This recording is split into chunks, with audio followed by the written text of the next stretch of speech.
The NCAA Women's Bowling Championship is presented by Northwestern Mutual. We help you live life differently.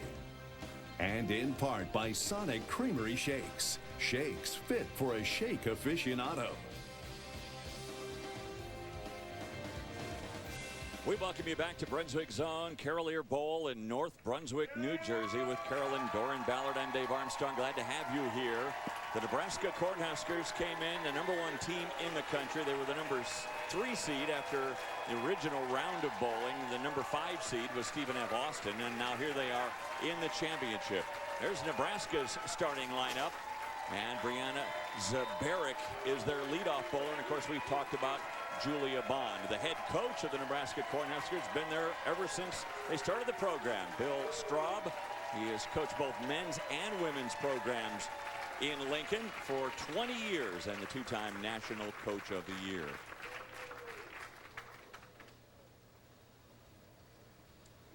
So we're going to start bowling with the Nebraska Cornhuskers, the defending champion first. Brianna Zabarek, the lead bowler. She's actually the captain of the team, even though she's only a junior.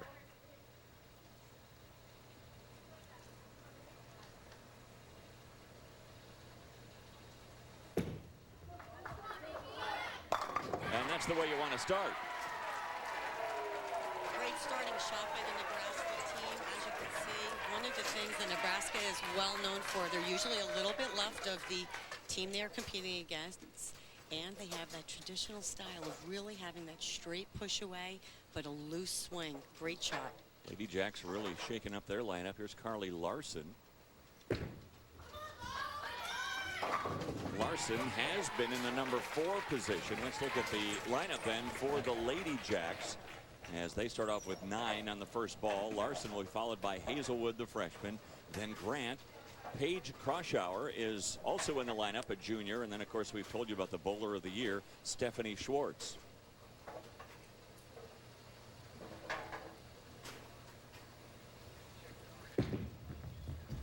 Yep. And a spare start for Carly Larson. And speaking with Amber earlier before they started, she said they were looking at their lineup and thinking of making some changes, but they were not going to decide until they got to the TV pair and threw some shots to see what all the girls had as a reaction. And what's interesting about that, Carolyn, is they dominated their last match, winning 4-0, and yet they've changed that lineup nonetheless. Well, here is Bethany Headley, the senior from England.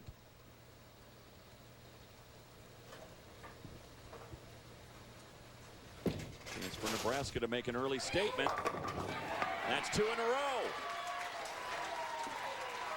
Doesn't surprise me one bit that Nebraska's coming out so strong. Once again, they do have, as we know, the most experience. You know, a lot of these college programs put so much emphasis now on the mental game, so they are prepared once that first shot is thrown. So now here is Dakota Hazelwood, the freshman from Illinois.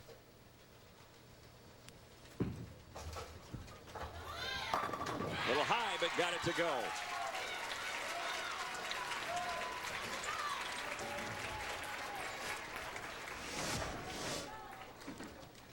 Good shot here around 17 to 12, 10 area. Ball sets nice in the pocket. Talking with John Janowitz, who did the lanes for the tournament this week. Most of the girls did migrate into that 18 to 10 area, 18 to 12 area, but actually tried to stay right as long as possible. We're not seeing that right now. Well, that's light. Melanie Crawford misses the head pin, and she has some work to do.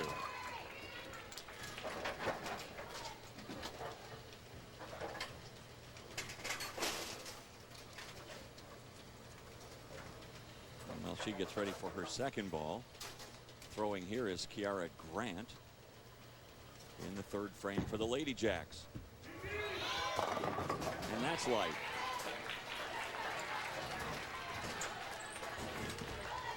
Not a bad shot, just came in a little bit light of the pocket, leaving the 2-4-5.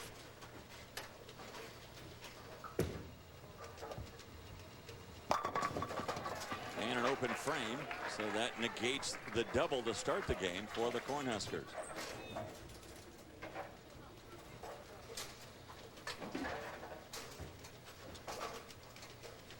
both teams so far are playing direct to the pocket, not trying to hook it a lot, not using a lot of surface on the ball, just allowing the pattern to take the ball to the pocket. And a mark in the third for Kiera Grant. So the lead switches back over to the Lady Jacks.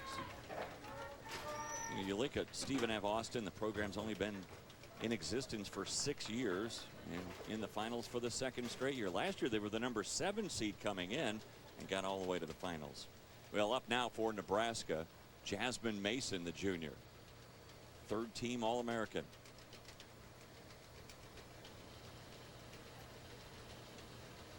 I would say Jasmine has maybe been the most consistent bowler here in New Jersey.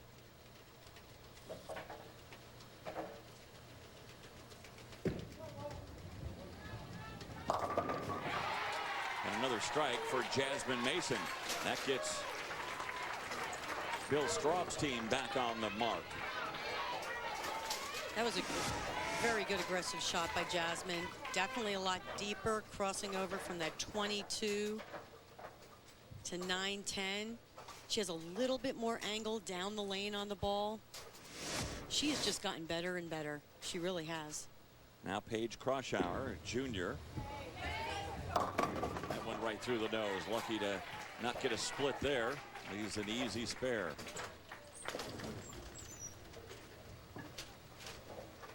Nerves have got to be a little tight in this first game. No question about that. All of them just trying to get settled in. The first game is always, you know, well, every game is going to be tough, but the first game is the toughest. You're trying to get your nerves settled down. You're trying to read the lanes. And here's the thing, with the nerves, you got to make sure you throw good shots so you do read what your ball is doing to make the right adjustments. Yeah, no open frames for the Lady Jacks. You talked about filling frames, and that's so important. Absolutely. You know, it's really, I mean, it's great to strike. And we heard in some of the interviews, you know, strikes feel great. But when it comes down to Baker and you're looking at that 10th frame, the majority of the time, the team that does fill the most frames and makes the best shots and it covers the spares is the team that goes the furthest in the tournament and has the best chance to win. Julia Bond. Boy, is that smooth. And back-to-back strikes puts Nebraska back in front. Well, Nebraska so far in this game through 5 frames, they have 4 strikes and an open frame. Now here's Stephanie Schwartz. Just a sophomore and already the bowler of the year. It's amazing. In talking with the girls beforehand, you know, the collegiate bowling programs, they know what their goal is. They have a plan and they're going to stick to it. And then if that plan doesn't work, they have a plan B. So they're very well prepared. And again through the nose. A little bit high on almost every shot for Stephen F. Austin so far.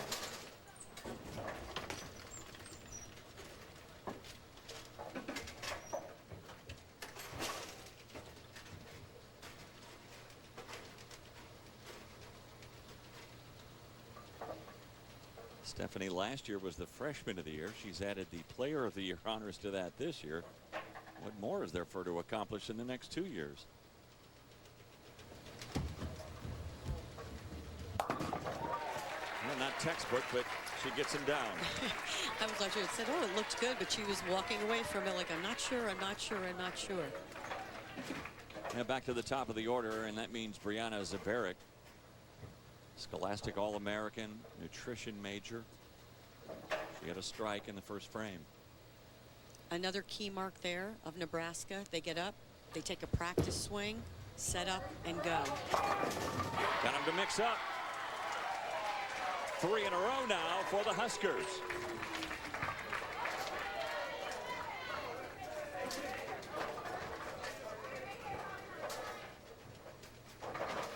So now back to the top of the lineup for the Lady Jacks. And this is Carly Larson. Spent her first 2 years at Valparaiso.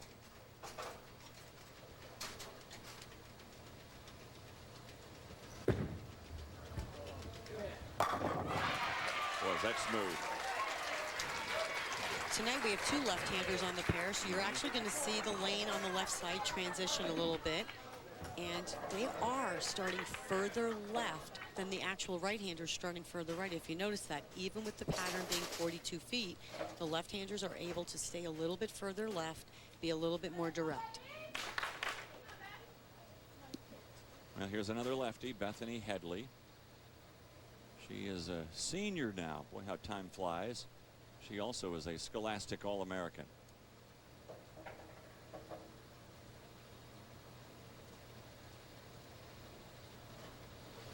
She had a strike in the second. And couldn't quite get that 3-pin to wiggle down. One of the things I'd really like, aspiring bowlers that are watching at home, especially our young ladies, look at these girls get to the foul line. Ball comes in just a little bit light, leaves the 3-pin, but not a bad shot at all.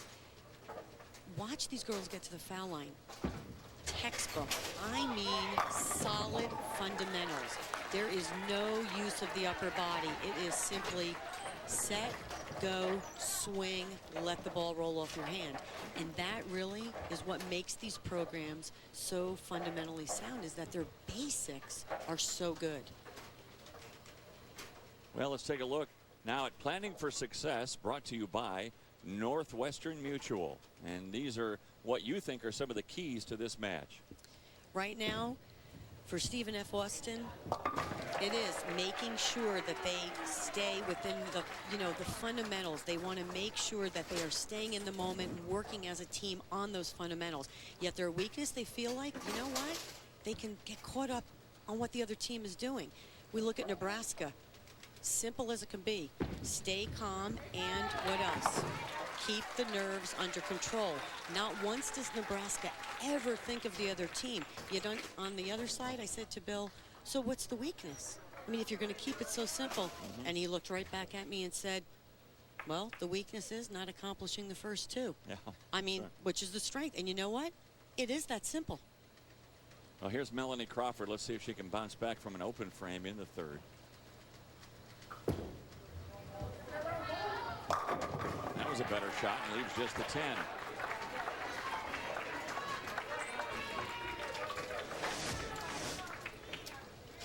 Really good shot. Look at that left arm out to the side for balance. Great knee bend. Head over the knee just slightly. Long follow through. Great shot. Ring 10.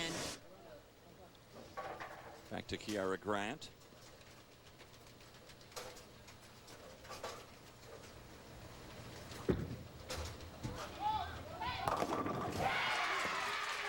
And again, she gets him to mix up. That's another strike for Stephen F. Austin. One of the keys to the game tonight, I think, is also going to be, see, that last shot came in just a little bit light. I wouldn't move. I would just make sure you stay firm, get through the shot, because within a few frames, all of the girls are starting to migrate to the same part of the lane. The lane will start breaking down. The one big difference so far in this first game is Nebraska had those 3 strikes in a row. They had the 2 straight to start the game, then an open, and then 3 more in a row. And they go back to one of their All-Americans, third team All-American, Jasmine Mason. Coming off a spare in the 8th. Up 16 right now, the Huskers. Jazz had a strike in the 4th.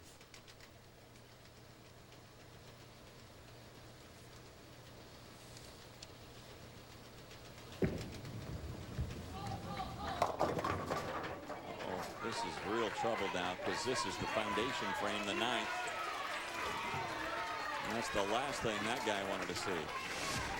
That shot, she was just a little bit more direct through the front. Didn't quite get the ball down the lane to the right. Snaps right off the end of the pattern. Now this spare is makeable. Slide that pin right over into the 10 pin. Slide the 4 right into the 10. Paige Kroschauer trying to double up. No, leaves the 10.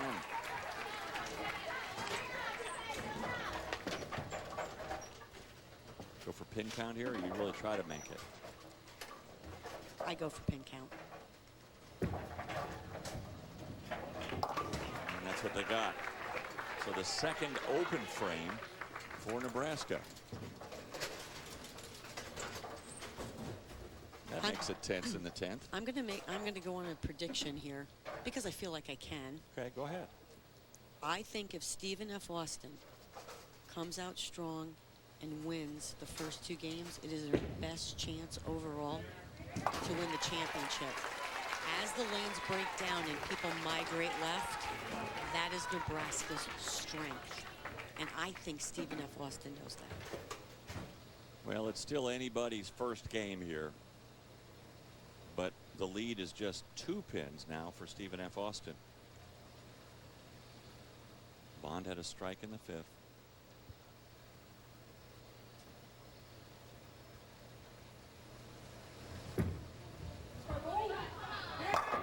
That's a good start to the 10th.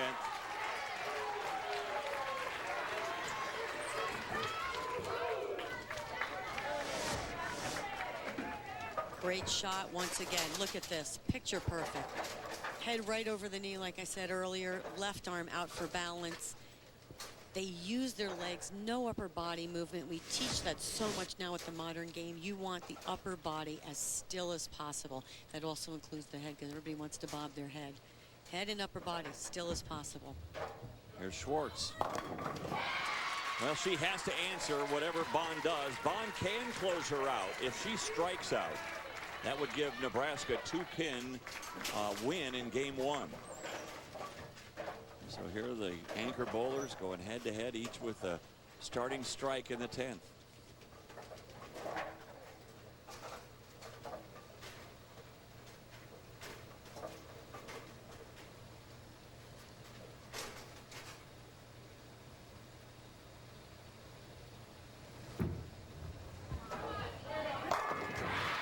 Now she's forced Schwartz to double up. This is what Nebraska is known for, applying the pressure early. That's why I had said earlier, if Stephen F. Austin can get out ahead, I think it's their best chance. I'm not saying they're out of it. That is not what I mean. But Nebraska's asset is moving left and applying pressure all the time in the 10th. Schwartz has to strike.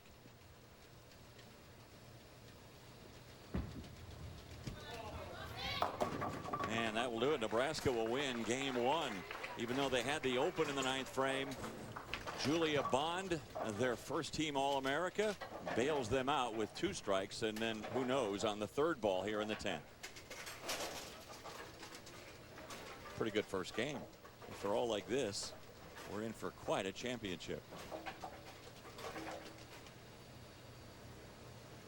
It'll be interesting to see what she does on her fill shot, see if Bill moves her somewhere else on the lane, just to see what type of reaction may be out there in another part of the lane.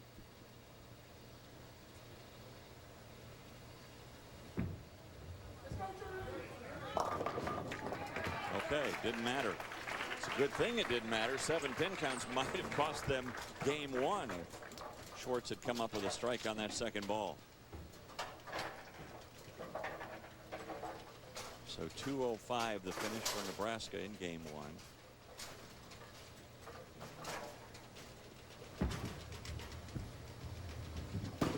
And there they're just looking to see where's the spot to throw that strike. And she did the right thing. She moved just a little bit left, tried a little bit of a different angle into the pocket, and I think that's where the pattern is going to lead these bowlers inside.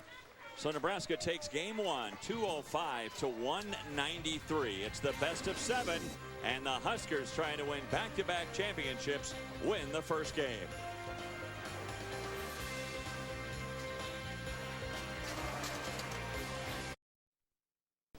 You're looking at Julia Bond. She might be small in stature, but she has a huge game, helping to lead Nebraska this year to that #1 ranking. They've got that target on their back, and she knows it. Knowing that there's a target on your back sometimes feels interesting. I'm not sure if that's the right word. Sometimes I forget because of how much success we've had and the support that we have for with each other. And so knowing that a majority of people out there might root against us, as long as we're rooting for each other, you don't really feel it. Right now they're feeling pretty good after winning game 1. You see, she was a first-team All-American, and talking about the success Nebraska's had. Not only did they win last year, they won in 2013, they won in 2009, They won in 2004 and 2005. That's the first 2 years of the NCAA championships. I don't really want to date myself because we didn't have NCAA bowling when I bowled in college, but I do want to say that even back then, Nebraska was dominant. I mean, they were dominant then, and they're even more dominant now. And again, I say it's because of, you know, they stick to a game plan, they focus on fundamentals, and they work within the girls' strengths. They don't try to make them do something they are not capable of. And that is the key to bowling with confidence. Here's Brianna Zabarek. I want to talk to you a little bit about, though, how other teams are starting to close that gap a little bit. It used to be top 2, 3, 4 programs in the country and then everyone else. Now we saw it here this week. The 8 teams that came here, any one of them could have won this. Okay, I'm gonna give another example because I know everybody so well, but we got Becky Kregling here from Sacred Heart keeping score. Prime example. I truly believe not only has the talent level gotten better where they're so much further along than they were years ago. In other words, when they leave high school, they're much better bowlers before they get to college. But one of the keys, the coaches have become better, which means they have educated themselves, so the program moves along quicker, and so does the capability of the bowlers. Ooh, an open frame for Stephen F. Austin to start game 2, missing the 4-pin. That was Carly Larson. So Zabarek with a chance to put Nebraska on top, and she does with a spare. Something we talked about in the open, you know, I do stress it. You want to fill frames, and when you do leave a single pin, more than likely you are supposed to make that spare because you don't want that one pin to come back and possibly haunt you. But it's the first frame. There's a lot of game left. They need to regroup. Another strike for Dakota Hazelwood, her second strike. That freshman feels no pressure. Great feedback she needs to be giving her team. She's throwing it a little bit more direct. She's using her ball speed to keep the ball on line. Ball's not reading too early, stays right on line, and finishes just enough in the pocket, gets all 10. And again, one of 2 lefties bowling here in the championship final. This is Bethany Headley of Nebraska. Bethany had a strike and a spare in the first game.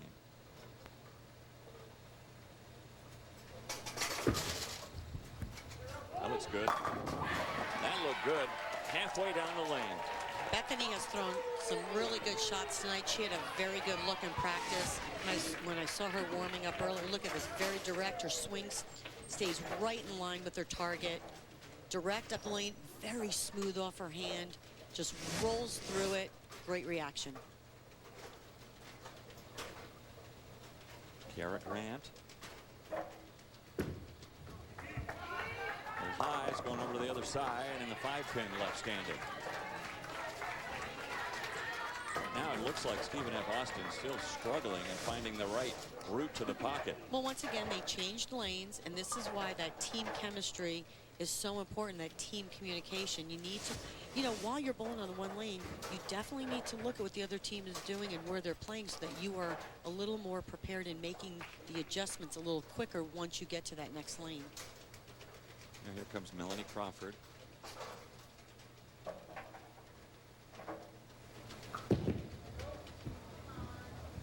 That's a little more direct, and back-to-back strikes for the Huskers. Boy, they're tough.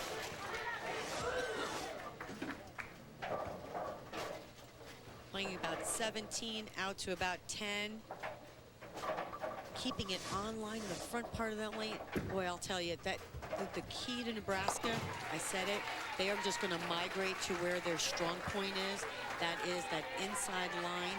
Their team is so good at being able to read the transition very quickly, making that move, and they're able to do that 20 to 12 if they have to get in there. So, you know, Stephen F. Austin needs to regroup, make some good shots, stay in this game, and then decide what they're going to do when they go back to that right lane. Paige Krausauer with her first strike of the night.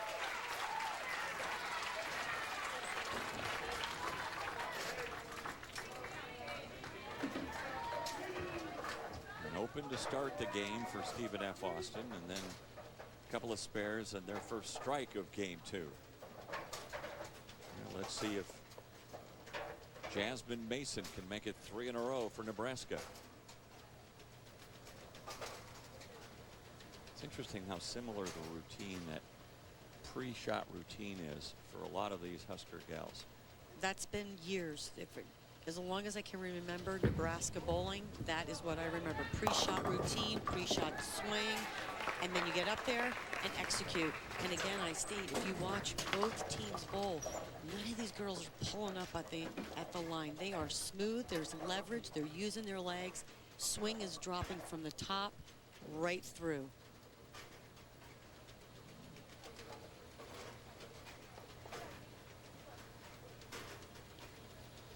Mason with a relatively easy spare.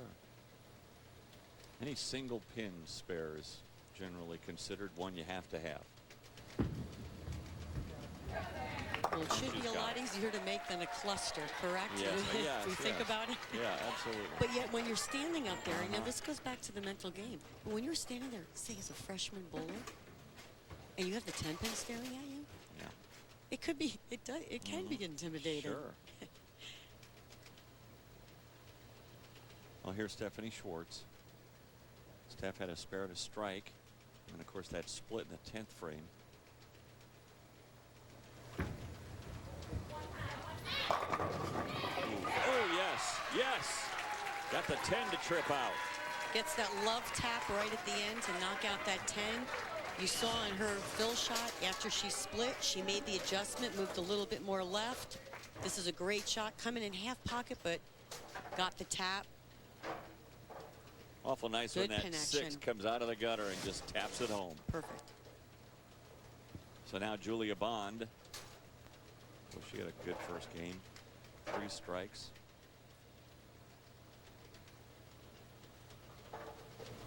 Lead down to 10 for Nebraska. This looks high. Oh, man. Yeah, you got to go pin count here. 4, 6, 7, 10. Shot looked pretty good off her hand. She might have missed just a little bit left. Right here, ball starts to hook up just a little bit sooner, right through the nose. Definitely needs to go for the 2 pins. Count is very important. Looks like she was almost going for it. And we'll see if that single pin that she doesn't get here comes back to haunt them. So from a 10-pin advantage to a 7-pin deficit now, and a chance as we go back to the top of the order, and Carly Larson for the Lady Jacks to kind of start taking control of this game. Light.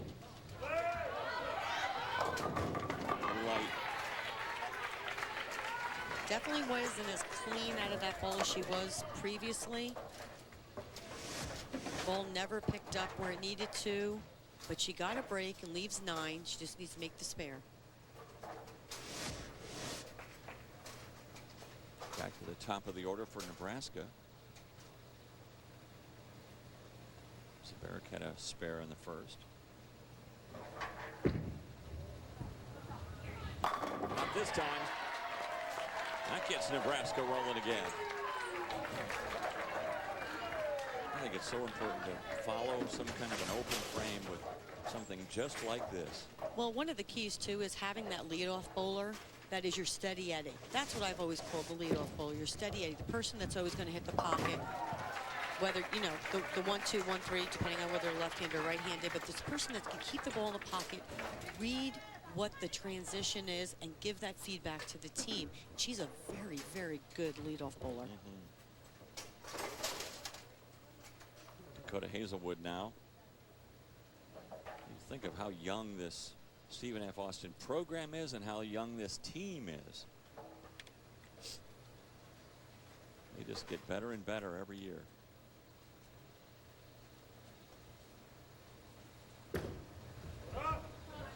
Crossing over for the strike. Not where she wanted it, but she'll take it now.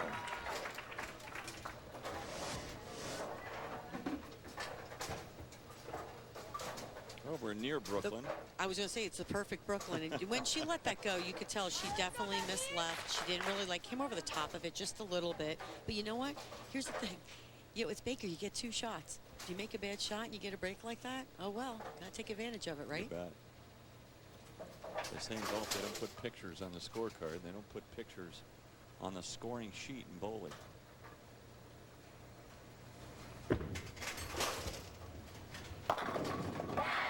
Well, a little high, but it'll go anyway. The 6 trips out. And back-to-back strikes for the Huskers. She put her hand over her mouth. I don't think she was sure. She looked a little bit slow on this shot. Ball picked up a little bit sooner, but look what I found. I mean, I love the routine where she does a little curtsy at the end. Yeah, it might have been a little bit slow, but she still threw it pretty good. Trip 6, oh well. Garrett Grant. 3 in a row. Oh, we got a shootout developing now. Excuse me, 2 in a row for Stephen F. Austin. Back-to-back strikes gives them a 6-pin lead. Really good, important shot right there. Leads up to the foundation frame of the 9th. I don't think they're going to be taking pressure off the anchor bowler, but boy, it sure does keep them right in this match. Well, here's the 8th frame for Nebraska, and another senior, Melanie Crawford. Crawford and Headley, the 2 seniors of Nebraska.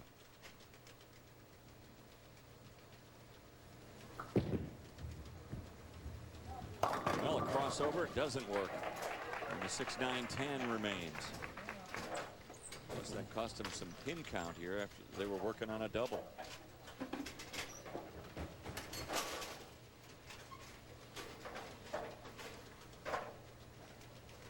Bill and Paul. Yeah, Paul, his assistant, Paul Klempa. And there's the spare in the 8th frame. Well, it's coming down to the 9th and 10th for both these teams. One of the things you'll see out of the Nebraska team, they don't really change balls to shoot their spares. They flatten it out with their hand, but they still use their first ball. Very important. They become a little more versatile, and they can do that on all the different conditions.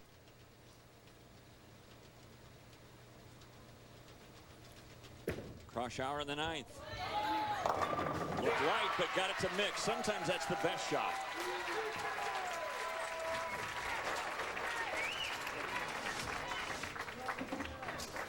Got that ball out to about 9. Comes in light. Blows the rack. Seems to be the best hit in the house. Yeah, it does. Because we've seen a lot of ring 10s when they come in solid. That light hit has been the one that's really mixed. Well, now the pressure really on Jasmine Mason. 19-pin lead for Stephen F. Austin. Lady Jacks trying to even this championship a game apiece.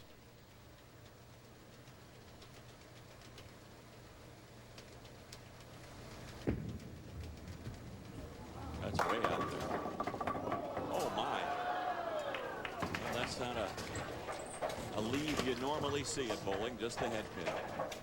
No, but boy, the way the pins were going, she must got a really good break there. Got this ball way right of where she was.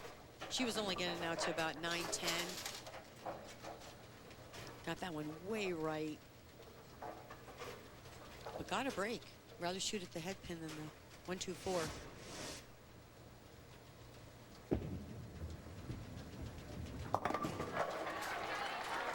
Chance for her to try to get a line. And she goes at that head pin. Look at the anchor comparison so far in this match.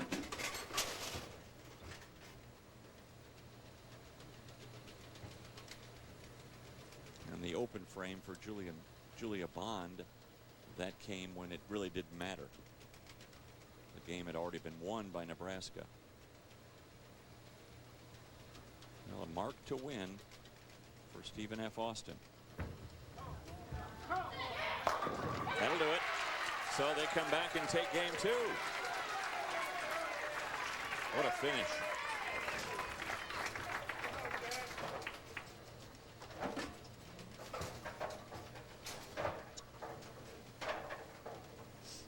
Just that little opening by Nebraska. All of a sudden, Stephen F. Austin strikes in the 7th, 8th, 9th, and the first ball in the 10th. This is just to get lined up. No other purpose except that for Bond. Just trying to get lined up. Maybe try different paths, see if something else works. On that first shot by Stephanie, seemed like she increased her ball speed just a little bit, kept it a little bit more online. Really good shot.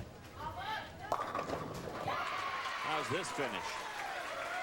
Where the Lady Jacks have found their groove here in game 2.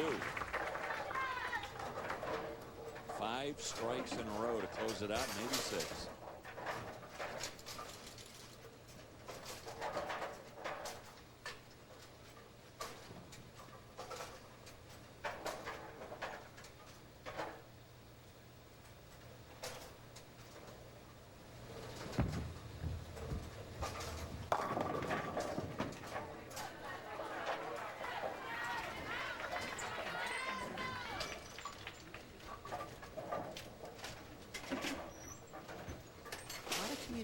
After each shot with Coach Straub, you know, just so that it's important, just so that he knows what they're seeing, because he may be seeing something different sitting in the back. So great communication. Well, Stephen F. Austin closes out the game with strikes from the 7th frame on. 6 strikes in a row for a 238 finish. Wow.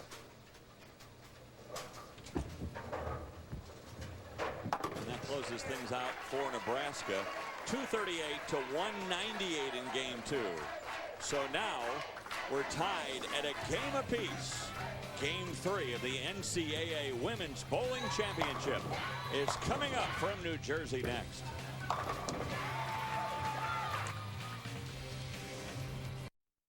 NCAA Women's Bowling Championship presented by Northwestern Mutual. And here we are getting ready for the start of game 3, all tied at 1 with Hall of Famer Carolyn Doran Ballard. I'm Dave Armstrong at Brunswick Zone Carolier Bowl in North Brunswick, New Jersey. Nebraska took game 1 205 to 193. Stephen F. Austin came back, dominating performance, striking from the 7th frame on in game 2 to win 238 to 198. You look at the Lady Jacks of Stephen F. Austin, and I mentioned they're only in their 6th year of a bowling program out of Nacogdoches, Texas, which is not a metropolitan area, is it? The school founded way back in 1923, and they have an enrollment of over 12,000 students. What a terrific job their head coach has done. Amber Lemke and her husband Steve Lemke, who is a volunteer assistant, and this is a program on the rise, no question about it. Stephen F. Austin. Now we're ready for live bowling again, and we get ready for game 3 now, and Brianna Zabarek will lead things off for the Huskers. Zabarek writing different things on her hand. What's she doing there? What's she talking about with her coach, Bill Straub? It's one of those things. They are really just looking for little reminders before they step on the approach. And honestly, when you are in the heat of the battle, your mind sometimes goes everywhere because you're thinking about a lot of things. You can be overwhelmed. So I have seen it before, and I have done it. Write it on your hand just to remind you. Maybe it might be something as easy as slow down, be smooth, whatever it be, just a little reminder. Well, whatever she wrote on her hand, it worked. Huh. Very traditional style. Has a really long swing and reach. Great shot. Here's Carly Larson.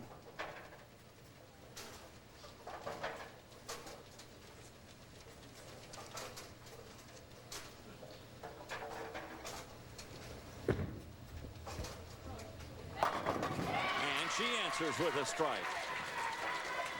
Going back to that last game now, 7 straight strikes for Stephen F. Austin. Still on a roll, little bit more direct. This ball picked up just a little sooner than that last shot on the left lane when she didn't get out of it as clean. Good reaction. Looks like both teams starting to get really comfortable too in the atmosphere, the lanes, all of that. They're smiling more. Looks like they're having more fun. A lot of the tension from game 1 is gone away. And I do think both teams are comfortable here for different reasons. So that's starting to come through. Bethany Headley trying to make it 2 in a row. Got that 6-pin to trip out. That's 2 times in a row she's done that. Last time, another trip 6. The way it goes, I don't know if you're supposed to move off that or not. You like that little curtsy at the end, and she's from England, and one of her teammates has nicknamed her the Queen. And here is Dakota Hazelwood. She's been solid. Solid.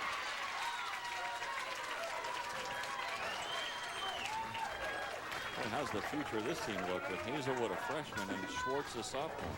Stephen F. Austin is definitely looking much more calm and in tune with that right lane instead of when they first started. And that, of course, comes from what we've discussed. You know, that first game, a little bit of jitters, still trying to feel out the lanes, definitely looking more confident. And the finish of that last game has definitely carried over. 3 in a row for Nebraska. Melanie Crawford makes it a turkey.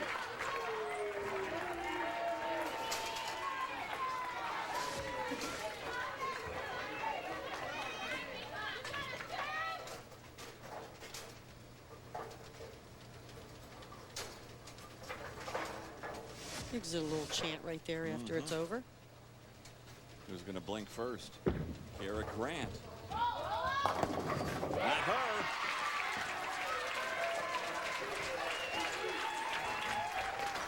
Each team starting with 3 straight strikes. And we've seen it all. We've seen the ball come in light, blow the rack. We're starting to see now those solid hits. The 10 kick out. Left-handers moving a little bit more direct. Tripping the 6, coming in light and blowing out the 5. So you're seeing all the different carry. Right now, a little conversation with Bill Straub, Paul Klempa, as they talk with Jasmine Mason, who's up next.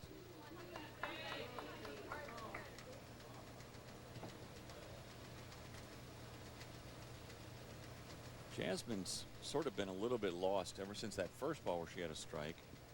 Ever since then, she doesn't seem like she is confident of the line that she's going to use.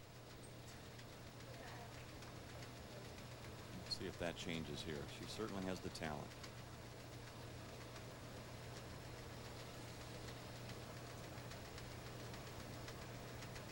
Look better. Now still light. Still struggling to get it back into that pocket. She likes to go around the pattern just a little bit. She likes to get her ball down the lane. She gets around the ball just a little bit more than the other girls. Angles just don't seem to be where they need to be. She's just throwing it too far right, get it right to the spot. One of the things we definitely saw this week is that with ball speed, if you moved left and threw it to the right, it did not hook. It went right through the pattern, never recovered. 4 in a row for Stephen F. Austin. And if you go back to the last game where they ended with 6 straight, that's now 10 in a row for the Lady Jacks. Another great shot, a little more direct, 13-9. Not much, you know, belly in the front part of the lane where the load of oil is.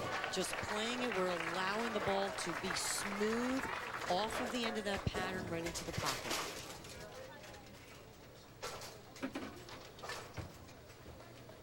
So we move now to the 5th frame. More pressure building on Nebraska as right now Stephen F. Austin is in a zone where they can't miss. So here's Julia Bond.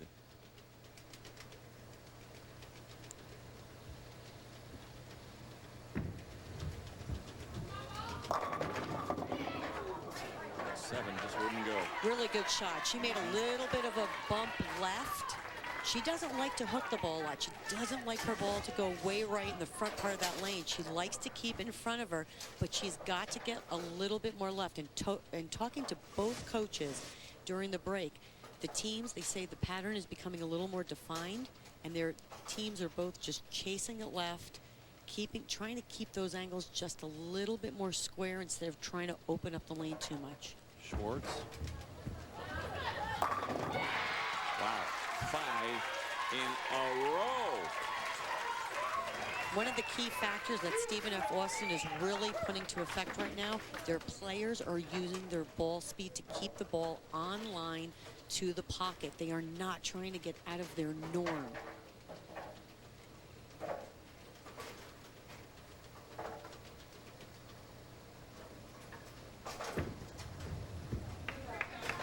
Nebraska has to just fill frames and somehow hope that Stephen F. Austin will cool off a little bit. 11 straight strikes for the Lady Jacks. So if they get a strike here, if you combine games, they get 300. Is there any incentive for that? I don't know. I don't think you get any extra credit. You get an for extra that. trophy. No, it'd be nice.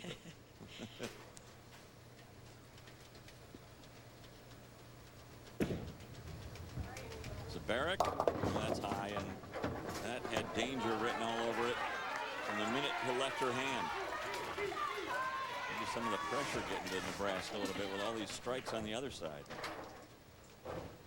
A little bit too direct. She has a little bit more side rotation, so her ball tends to pop just a little bit more down lane. She's going to have to make that move left. Well, here's Carly Larson. Try to open this game with 6 in a row. Why not? Crossover on the other side. Wow, that's 12 straight. And again going for pin count. Zabaric. Not much you can do when the other team is doing what they're doing. No, and like I said, in speaking with the coaches, they said their team was just going to chase the pattern to the left. But one of the things Nebraska has done really well over the years is even when that starts where their ball's too much on the back end, their players can get underneath it, flatten it out just a little bit, and get a little more end over end, which will tame down that motion. Mm-hmm.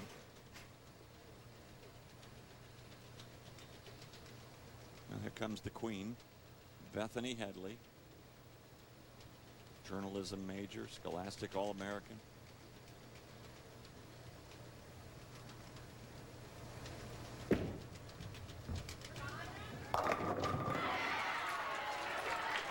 That one a little bit lighter than what she has experienced the last 2 times, but that's 3 straight strikes for Headley.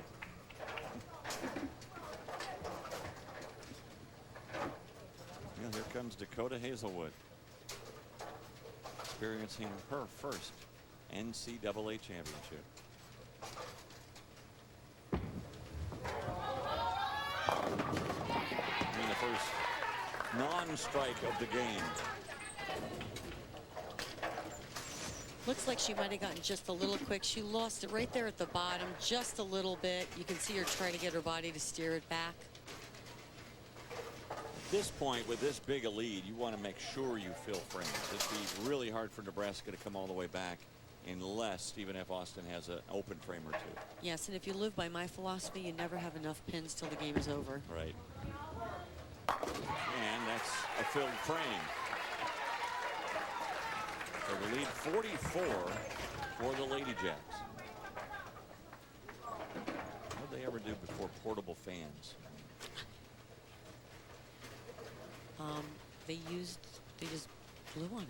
Yeah. Rosin, All the old time things, you know, the you just common wave the way. towel. Exactly. Yeah.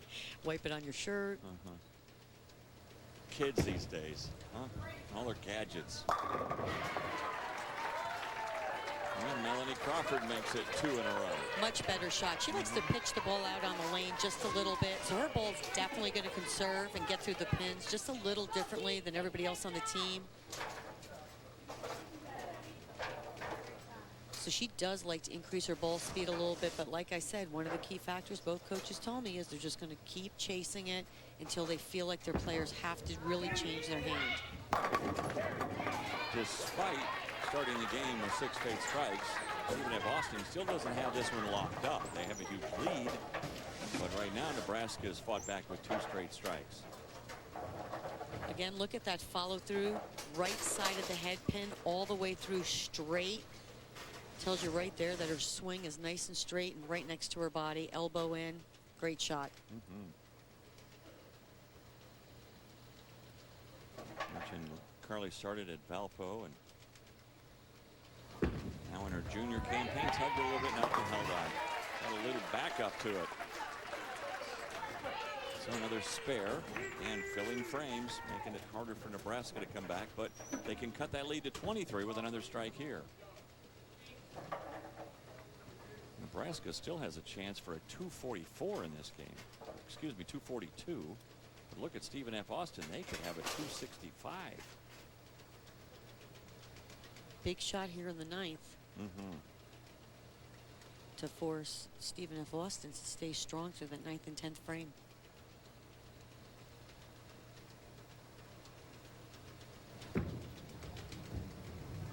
And that one did come all the way back. So 3 in a row for the Huskers. They're not going down without a fight here in game 3.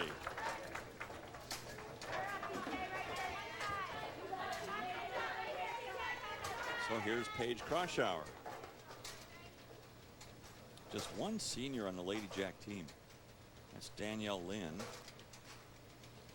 And to have this much success with the young team, it's, I mean, that is really, if that doesn't boost your confidence for, you know, you're doing something right in the program to have that much success with young players. How about that? From a possible split to a strike. That brings a smile to her head coach's face. Amber Lemke loves that.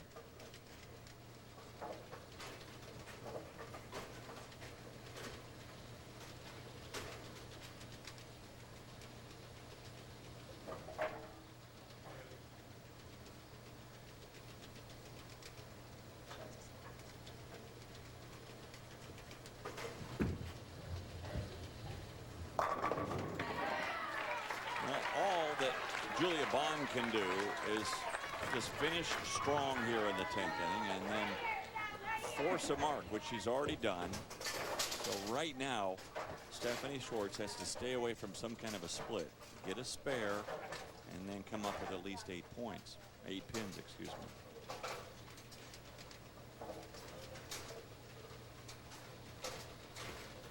Key shot.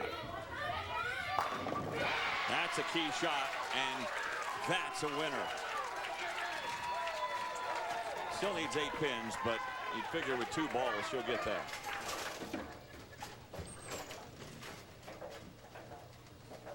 How do they do it? They're just sophomores. The experience they get in the junior ranks and then now here in college. And one of the keys, you know, that Stephanie was talking about was when I am under the pressure, I make sure I breathe and I'm reflecting back on what my team has said to me, and it motivates me to get up there and do the best I can. And Bond has been just absolutely stellar here in this championship. Julia's a great one to watch there as she sets up. She has that left hand, her support hand, underneath the ball, distributing the ball weight to her left hand, which allows her swing, allows that ball to get into the swing nice and smooth. 8 pins. That'll do it. Just almost nonchalant about it, too. Wow. Well, we told you right from the outset, in the open, each of these teams with a great anchor, and man, they have really proven that so far in these first 3 games.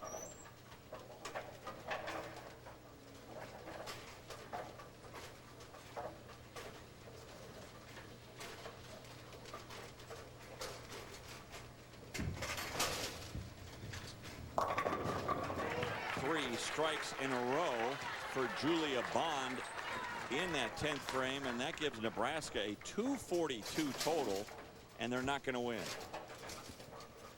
How good is this bowling? That's amazing. I mean, 242, you would expect to, yes, you bet, definitely be winning the match.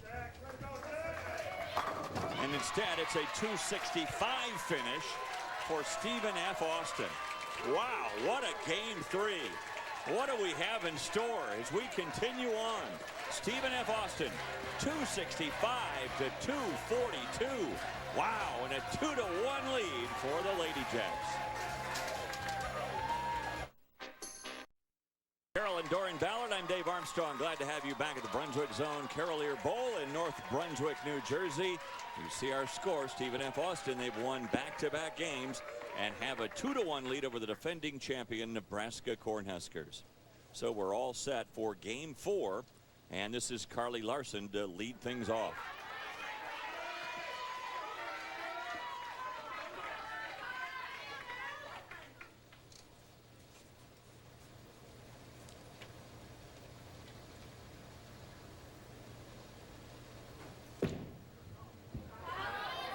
Crossed over and lucky to get that 5 to go that avoided a pretty nasty split to start the game. Brianna Zabarek getting ready for Nebraska. I saw Coach Straub take her over to the side during the break with Coach Paul, and I believe they had her doing some drills to try to get her swing the way they felt it needed to be able to project that ball just a little bit to the right. Well, it worked.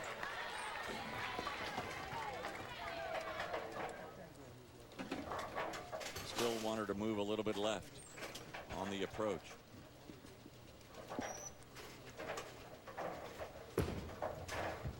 Uh-oh. Didn't like the looks of that one. And an open frame and an open opportunity for Nebraska. Kelly Larson opens with 9 pins in game 4. And that's one of those moments where they've come off the last 2 games have been really a rally for them. They ended with 7 in a row, went on to shoot, you know, the 260 game. First frame open, they need to forget about it and know how they've rallied back. 4 strikes in 6 frames for Dakota. Almost another, but leaves the 10. Great shot. Ball got down the lane just a little bit further. Still kept the ball where it needed to be. Needs to pick up the spare. Hadley with some last words of encouragement from one of her teammates.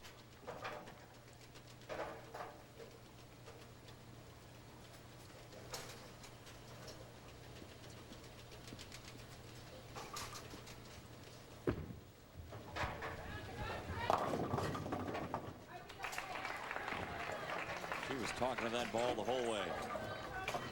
And if I remember correctly, she's either struck or I think she's left the 3-pin. I think that's right. She's come in light and left the 3-pin. Gotten a break.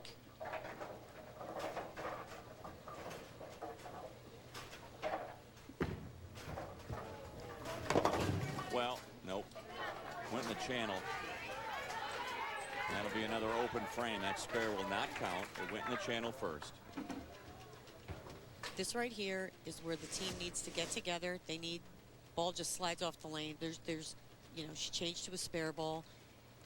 I'm going to chalk that up to just a mental error. You know, the nerves seem to have settled down a little bit. Yet on the other hand, you don't want to get ahead of yourself. You've got to still maintain that composure. Every shot is important. You need to make the spares. Well, it gives Nebraska a chance to open a 22-pin lead with back-to-back open frames by Stephen F. Austin, coming off a game in which they had 10 strikes.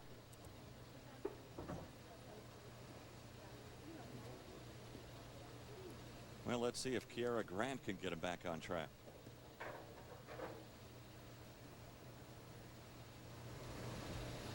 And a split. 4-9, not easy. Equivalent of a 5-10. Not a bad shot off her hand at all. About 17 out to 10. Ball comes, you know, snaps just that little bit on the end, leaves the 4-9. Doors wide open for Nebraska right now to even up this match at 2 games apiece. You definitely want to be sure of one on that 4-9, but once again, if you hit the left side, Yeah, it's that doable. 4-pin, you can absolutely.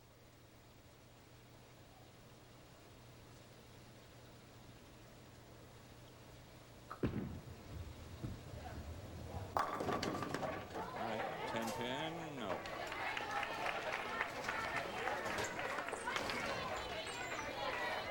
If you can make a 4-9 split, it can really be a pick-me-up for your team. Especially after their first 2 frames. Yeah. This came out of nowhere. I mean, they were on a roll. We mentioned 238 in game 2 and 265 in game 3. Didn't quite flip it enough, and 3rd straight open frame to open game 3. Crawford got it.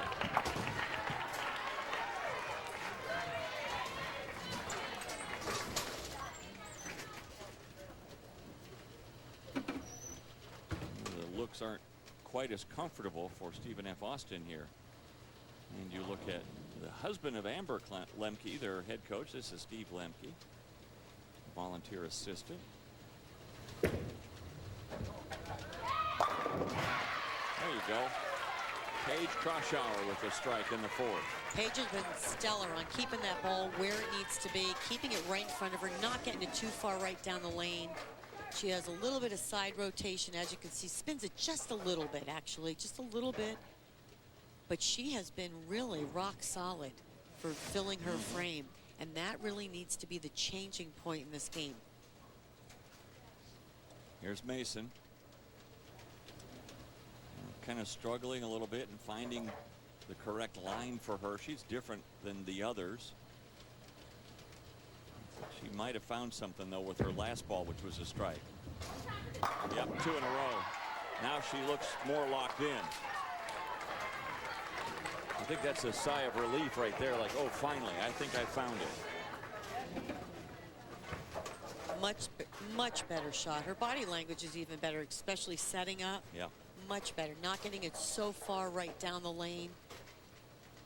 Actually keeping it a little bit more in front of her, the front part of the lane, allowing the ball to float it to the end of the pattern. Great reaction. What are your thoughts on Schwartz's game? I think they're all good. Yeah. I mean, I'm not because, I mean, there's not a bad bowler. Not her best shot, but you're right. I mean, she is the player of the year, the bowler of the year. What I like is, you know, you can pick any one of them. I mean, like we're saying, you know, here just so happens that Julia's getting up on the lane. Once again, I said she's a great one to look. All the girls, or the majority of them, do it. Use that other hand to support the ball weight so that their swing can be a little bit. You know, you don't want muscle when you set up. You don't want muscle in your swing. You want to be nice and smooth and roll it off your hand. Another good shot from Bond. Another great shot. Doesn't get it to go, but that's still a good shot. Well, again, if you're just tuning in, what do all of these girls have in common? Look how straight her swing is. Rock solid at the line, using her legs. That right there is solid fundamentals. I would just say balance, right? Look at the balance they have. There's a good spare. And no harm, no foul, because that was coming off a strike. Although it's still a 32-pin lead for Nebraska.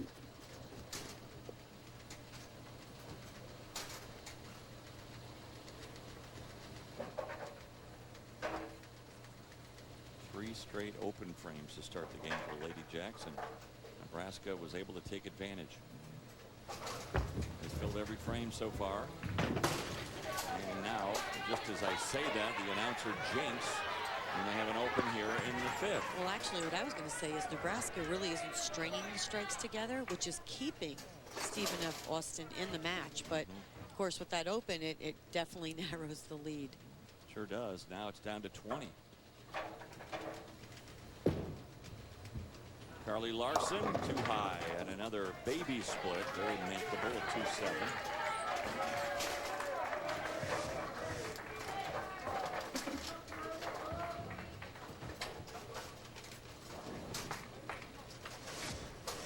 When we saw the back view, when she keeps her ball a little bit straighter, more up the lane, she's had better reaction. Once she closes down on it and misses to the right, her ball just picks up and goes right through the nose.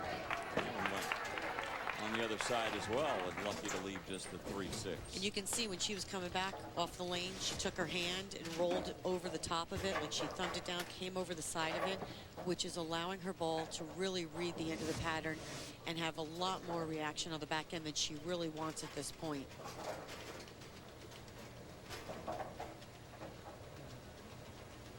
A lot of discussion from Bill Straub and Paul Klemper right now. Well, there's one now talking about probably how we mentally get back in focus after the missed spare. Yeah. And we have the other coach, Paul, saying, okay, this is what we're going to do to make this spare based on what the other players are telling him. Brianna will go after her spare first and get it. And now it's up to Carly Larson to try to convert the 2-7 split, or what bowlers like to call the baby split.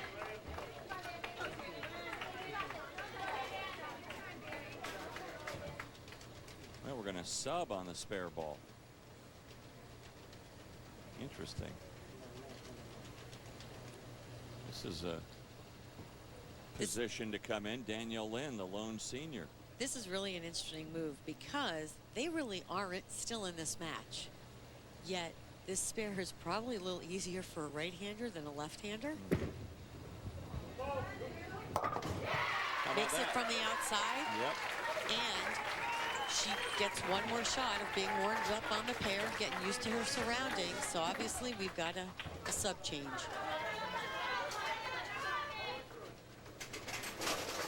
So Danielle Lynn comes in. How's that for a pinch hit performance? And now back to their number 2 bowler, Dakota Hazelwood.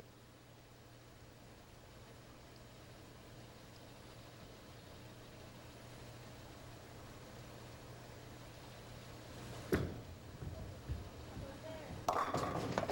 got the sense that Coach Lemke was going to make a change anyway. She decided, well, if we're going to make a change, why not do it here where that split is easier for a right-handed bowler?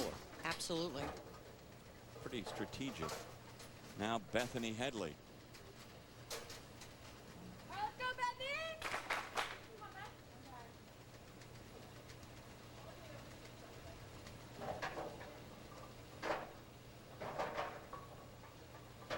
You can see the difference in how the right-handers and left-handers are playing the pattern too. The right-handers are, most of them are throwing stronger balls, maybe with a little bit of surface, just maybe 3,000.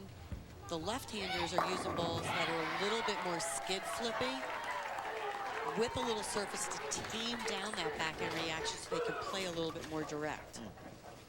6 strikes now for Headley. That does make her the queen. And the spare for Hazelwood. 23 pins separate these two teams as we head to the 8th frame. Melanie Crawford getting that last word of advice from her coach. 2-time National Coach of the Year, Bill Straub. Now they're going to let Stephen F. Austin go first. Kiara Grant getting set up.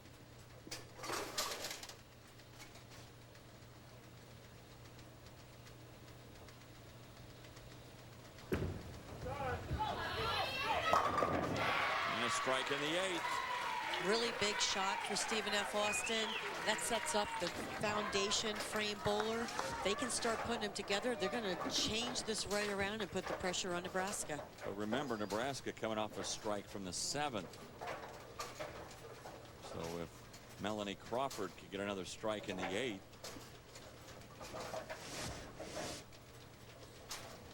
would up that lead to 33. Let's see what happens. There it is. 2 in a row this time for Nebraska, and a 33-pin lead. It's that ball. She's pretty smooth. She gets it out in front of her, but really drops the ball right into her swing. Like I said, likes to pitch it just a little bit, just a little more underneath it. Great reaction, nice and smooth. A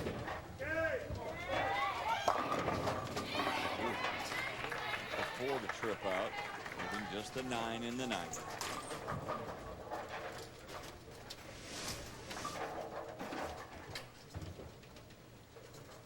Another good shot, just comes in a little hard at the end, but gets the 4 out and only leaves the 9. So now Julia Bond can really set, or excuse me, Jasmine Mason can really set things up for Julia Bond. Already coming off a double.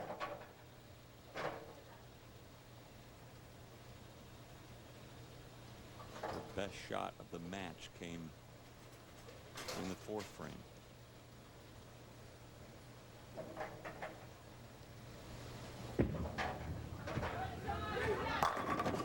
And follows it up with another in the 9th. You can tell right now she's a different person out there on the lanes when she gets locked in like this. Really good shot, walks it off to the left. I'd say it's a little attitude. And the spare follow for Stephen F. Austin. Paige Kroschauer able to convert that spare. When you look at the anchor comparison, we said these two were terrific, and they have not disappointed.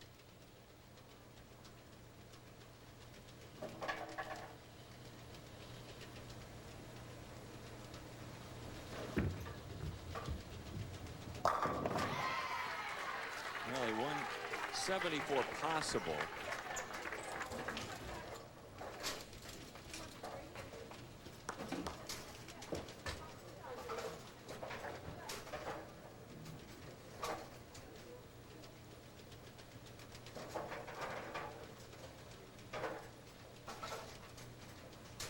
It's basically over. Mm-hmm. So they may talk, Stephen F. Austin here may talk a little bit about some strategy, maybe moving on the lane, trying a different hand position just to see what's going on out there. It's over now. With that strike, that officially puts Nebraska on top here in game 4, and they'll even up this match 2 games apiece and make it a best 2 out of 3 for the national championship.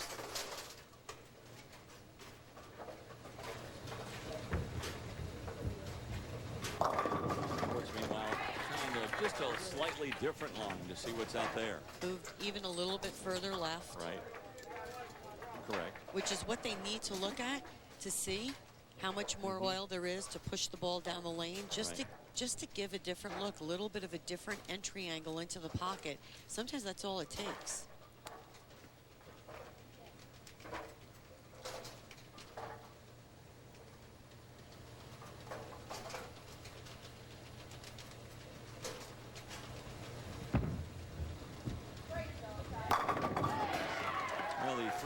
Frames in a row for Stephen F. Austin at the start of game 4 doomed them from the beginning.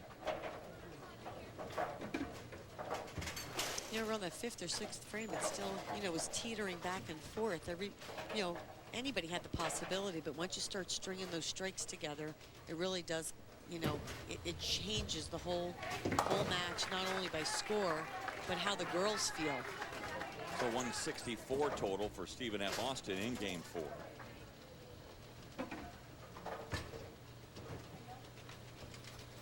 2.7 possible for Nebraska.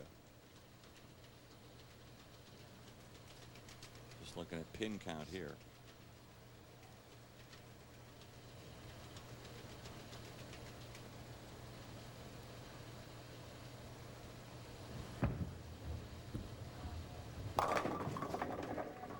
How about that finish for the Huskers? Starting in frame number 7, 6 strikes in a row for Bill Straub's team. And how about the Huskers as they string together some strikes? And they finish it with a little bit of a dab as well, as Nebraska has evened things up at 2-2.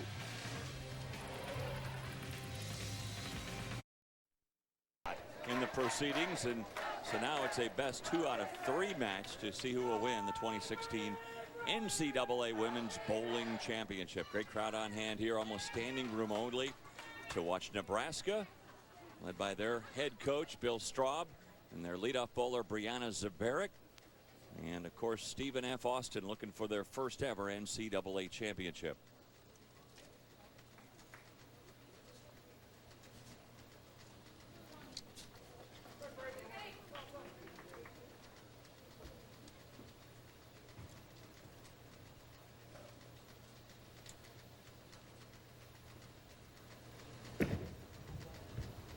Zabarek not happy as soon as it left her hand. She goes, uh-oh. Well, got 9 out of it.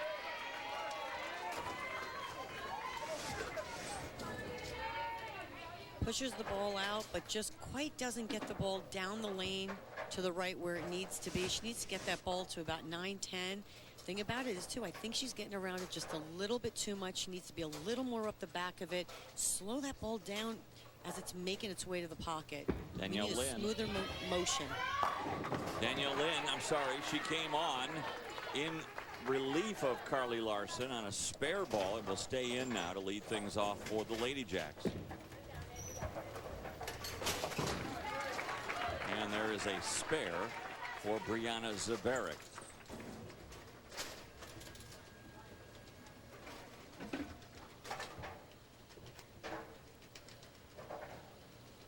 For those amateur bowlers like me out there, can you give me a tip on how to make this 10-pin for a right-handed bowler? It's the toughest one for me to tackle. Make sure your shoulder's in line with the target. Okay, And that's be as one. smooth as possible, Just like you are smooth. on your first shot. Do the same thing on your second shot and go. Don't think about it. It's all about lines in bowling. If your shoulder is in line with where you're trying to get your ball, if you get the ball off your hand the way you need to, and you have a straight swing, the ball will go in that direction. Okay. Thanks for And the using a tip. spare ball is not so bad. It goes straight. You can throw right at it. There you go.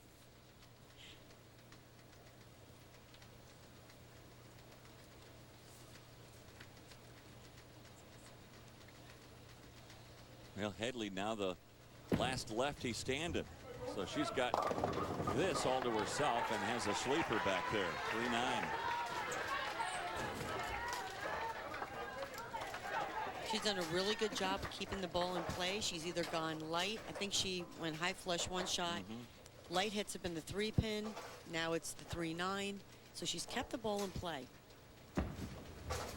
Hazelwood. And she has been so good. So good. Rock solid. She really has repeated her shots, her swing, real straight, tucks back in, keeps her elbow next to her body, allows her to keep that ball in front of her in the front part of the lane. Trickier spare. No problem at all for Headley. Well, let's take a look again at the keys to winning and planning for success, brought to you by Northwestern Mutual. Confident shot making for Stephen F. Austin, filling frames. They've done a lot of that. Nebraska trying to stay calm, and a win in the last game certainly helped them do that. And I loved what Coach Straub said. Just look in the mirror and know you gave it a win or lose. If you gave it your all, you'll come away a champion. He's had that philosophy for many years, and obviously it works. You know, you can see with the success that Nebraska has had, but really that is such a key factor for the young bowlers that are watching today. If you give it your all, no matter what the end result, be proud of yourself. If you left it all out there, walk away, process it, and you know what? Learn from it.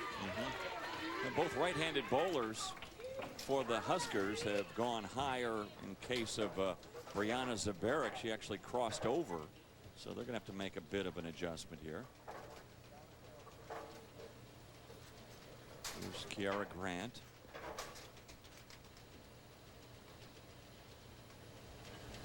I ran into her parents, and boy, are they proud. And why not? I mean, so many of these parents have made the trip from either Texas or Nebraska or parts unknown to make sure they were here to support these young ladies. She definitely made a move. Left, ball skirts through the front part of that lane just a little bit. Doesn't quite make it up to the pocket. 2-4-5. There's Melanie Crawford. She knows all about Stephen F. Austin, and she spent the first 2 years of her collegiate life there and then transferred to Nebraska. And an open frame for the Huskers. So a 17-pin lead now for the Lady Jacks.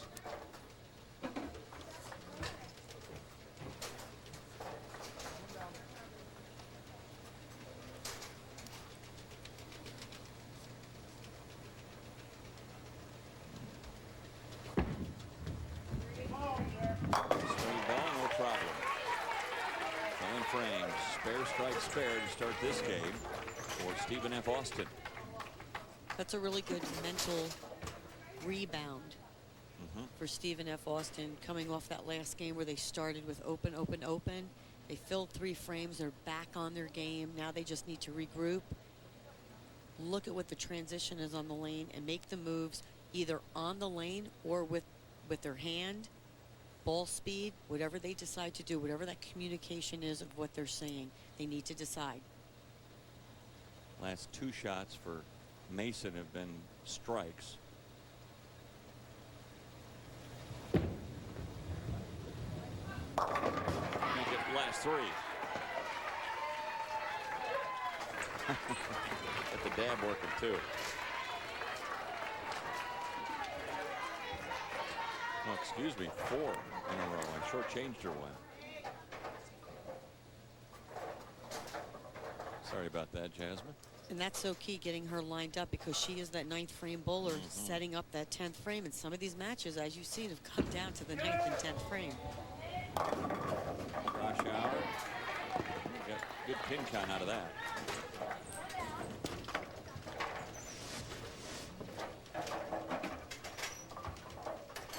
Pushes the ball a little bit to the right, which allows her swing to tuck behind her a little bit. Doesn't quite get the reaction she wants. Use a 2-pin.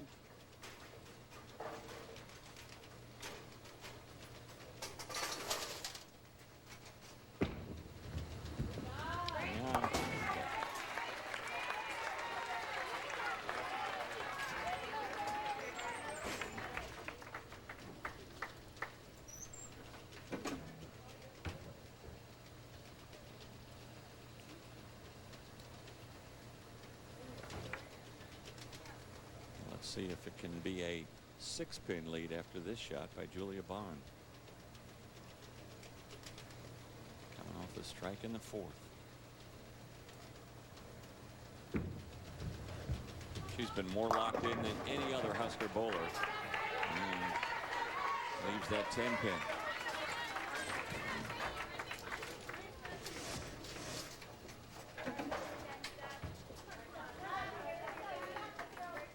Good shot.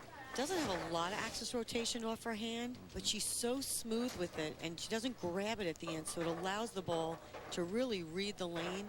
That's really what's kept her consistent. There's mom and dad now. Remember last year, Olympia was pregnant during the championship finals. And she had little son Ryder in September of last year. Now they're the proud parents of a 7-month baby boy. They said we probably had to think about putting some noise in his crib of pins falling, because it was almost like he couldn't sleep if it was quiet. That's funny. I think she said little guy's been traveling since he was 3 weeks old. Yeah. Oh, that sounds familiar to me.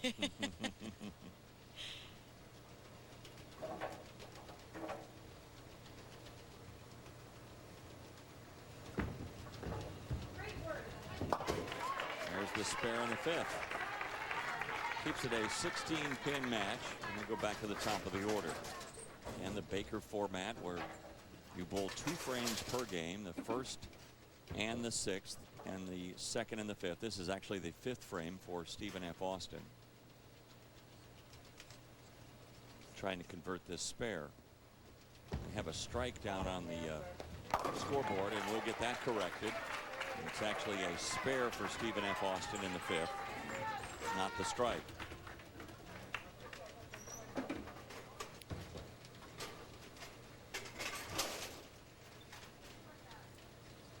So now to the top of the order. You can even see the demeanor change in Stephen F. Austin. They're smiling a little more. They filled the first 5 frames. Once again, that is a great, and people who are watching, I really take note of that, because the demeanor was different last game. Fell off her shot just a little bit, but luckily kept the ball on line with her target. Left the 10-pin. Danielle Lynn, her last shot at this as a senior, helped really get the program going.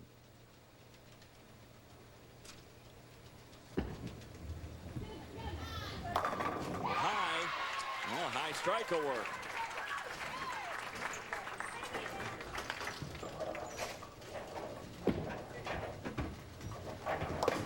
Pin conversion. So except for the 3rd, Nebraska's filled frames. They continue to bowl from behind right now. And through it all, you won't see Bill Straub, Coach Straub, change his demeanor very much. He just kind of goes with it, and it's over when it's over. But way too many frames left in his mind.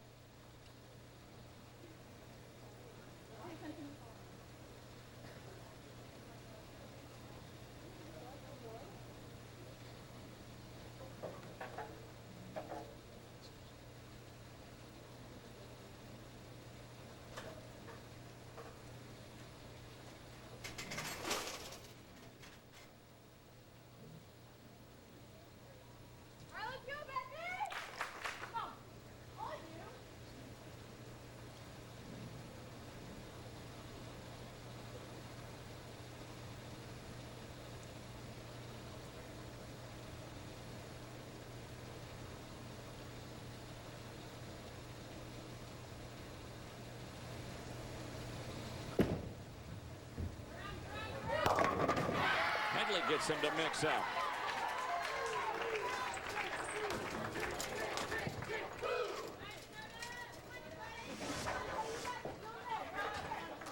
Straight swing, pushes her ball towards her target, as she's saying, get there, get there. Again, light hit. She's had really good ball reaction in that. Light hits, high flush.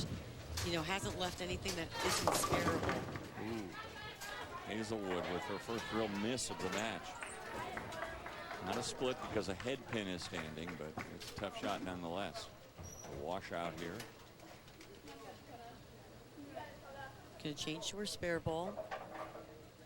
And Melanie Crawford said, I'll let you finish. Try to hit to the left of the head pin and get that pin to get those pins to knock right into the 10 pin.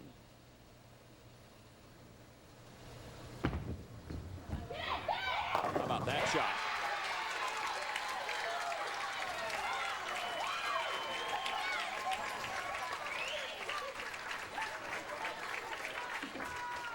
What a shot.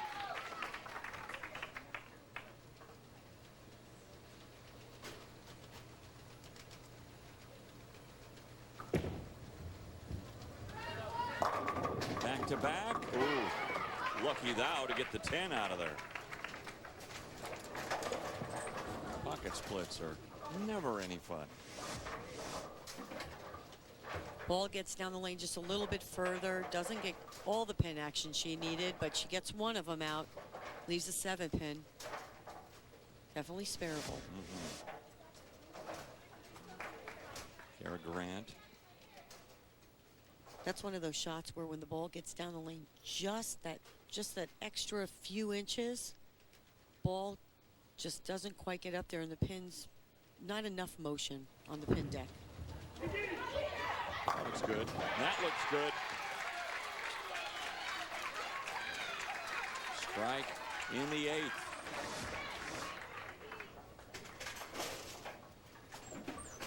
Pretty direct, 16 to about 12. And kicks the 10 right back. And talking to John Janowitz on this pattern, the majority of the girls did migrate left, got around that. The girls that liked to go around the lane a little bit more, 18 to 12 area. If you liked to go a little bit straighter in the front, just like the shot we saw, it was that 16 to 12, keeping the ball a little bit more in front of you in the front.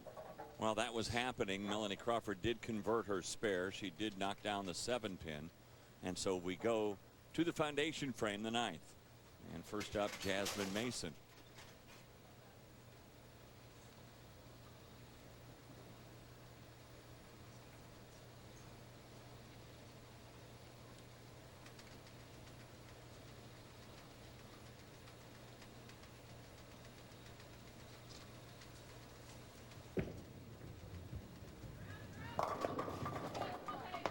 Stops a streak of 4 straight strikes by Mason. And now she's got a little tricky spare here, the 2-8. Never fun to see that pin behind the other one. Once again, 9th and 10th frame, still a very close match. Anything can happen.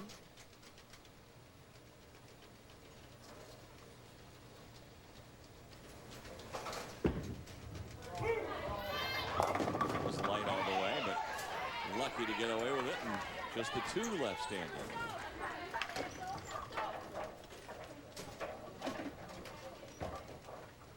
Well, it's sort of a must make now for Jasmine Mason.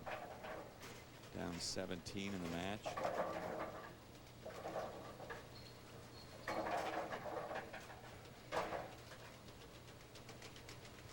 Make a slight move off her strike shot, or just slow up her ball speed a little bit. Convert the spare. Perfect.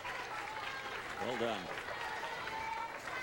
Mark in the 9th, and you would assume there's going to be a mark by Kroschauer as well, just the 2 pin remaining.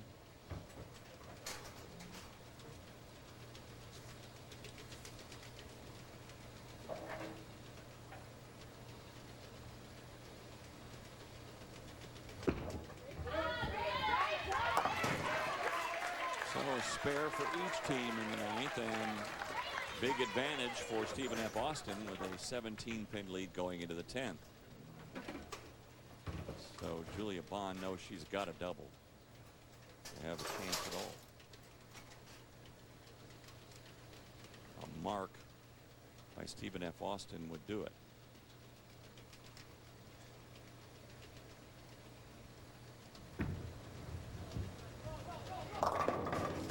That's one. And she can keep applying the pressure and force a mark. 190 possible for Nebraska.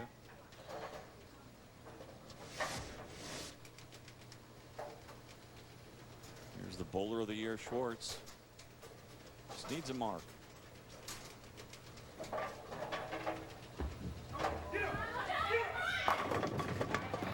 Just the 10 pin remains. Really good shot off her hand, leaves the 10 pin. Converts the spare. You know, all these bowlers, especially the bowlers in that 10th frame, they face that pressure. How do you handle the pressure? Well, it's you know, I don't care what level you're at. When you're under pressure, you got to have some keys that slow that heart rate down. And one of the things I really do is I breathe in through my nose, I hold it for a second, I breathe out through my mouth, and I usually do it right before I get up to pick up my ball. Kind of relaxes me. Then I set up and I go. And now she's forced Schwartz to make that 10 pin. Slow your heart rate down. It's not very easy to do, and you know it's different when you're doing it for yourself. Yeah. And when you know there's 4 other people that are depending on you, that's an added pressure. So it's things that really people don't put enough emphasis on practicing their mental game, which includes breathing, relaxing, and it's a very important part of the game. You could say a little tension here. She stepped off the approach, but see, now that is a great thing that everybody should watch. If you are not ready, when you step on that approach, if there's another thought that entered your mind or you don't feel like you are ready to take that shot, step off and regroup.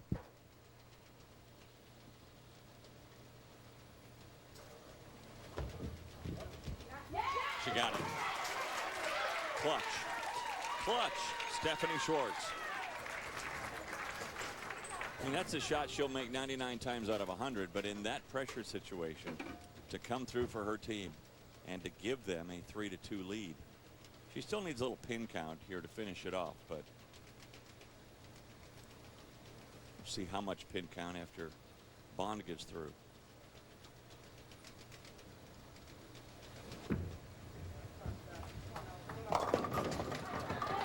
Reduce the need for a pin count. Really, just don't throw it in the channel. Well, that's a thought. Yeah. Dear. Would you, if you knew you just needed a few pins, would you just throw a straight ball right down the middle? If I needed a few, yes, I would. On this case here, I would throw a regular shot, but yes, and I have done that before. Yeah. So it just depends on what the situation is. Yes. Why not? That'll do it. That will do it. How about that? Stephen F. Austin coming through, and they've really applied the pressure now on the defending champions. 1 game away for Stephen F. Austin. They need 1 more to win their first ever championship, but they've got to beat the defending champ to do it.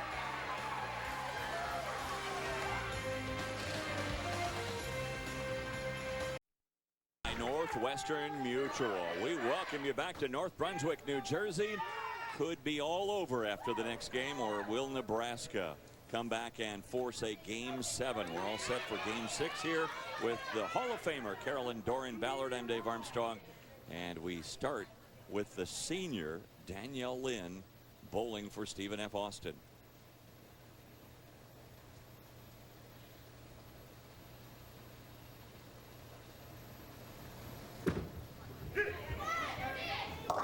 Crossing over and leaving the 3. Spare and a strike so far for Lynn, who came in substitution in Game 4. So she really hasn't gotten a first shot on this lane. That's right. That was key for her. Whether she, made a good shot or not, she needs to know, she needs to decide that and then make the move, because she does have 1 more shot on this lane. She threw the same ball she threw to make the 2-7. Well, a light hit, but it works for Zabarek. Well, you know these Huskers aren't going down without a fight. 5 NCAA championships, including 2 in the last 3 years. And now back to Lynn to convert the spare.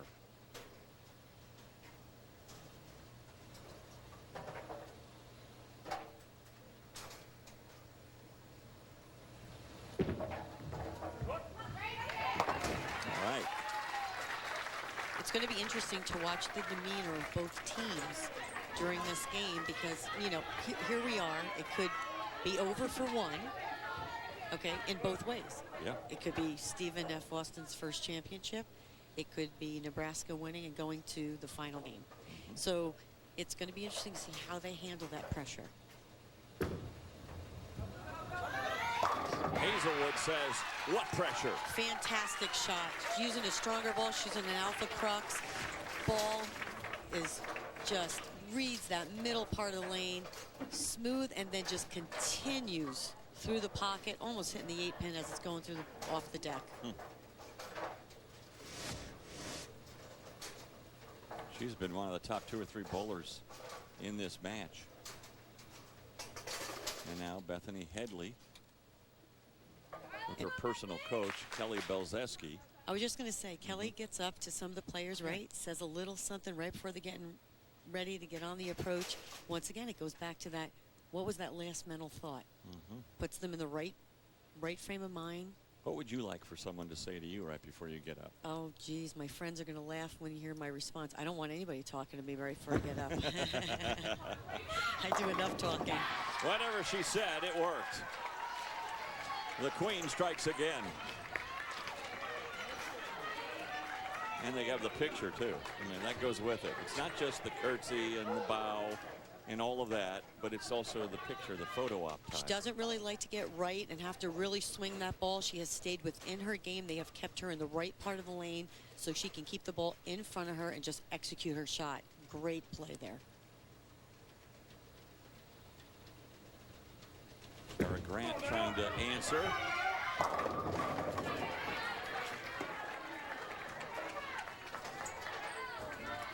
Ten-pin lead to start things off for Nebraska with the double to start. And Melanie Crawford would love to punch a bigger hole in this game 6.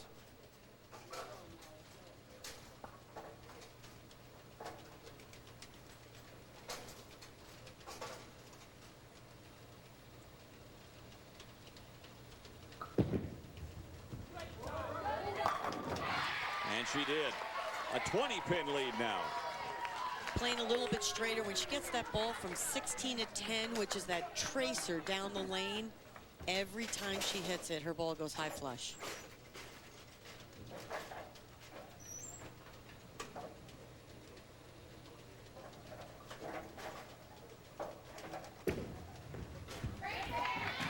Spare strike, spare start for the Lady Jacks.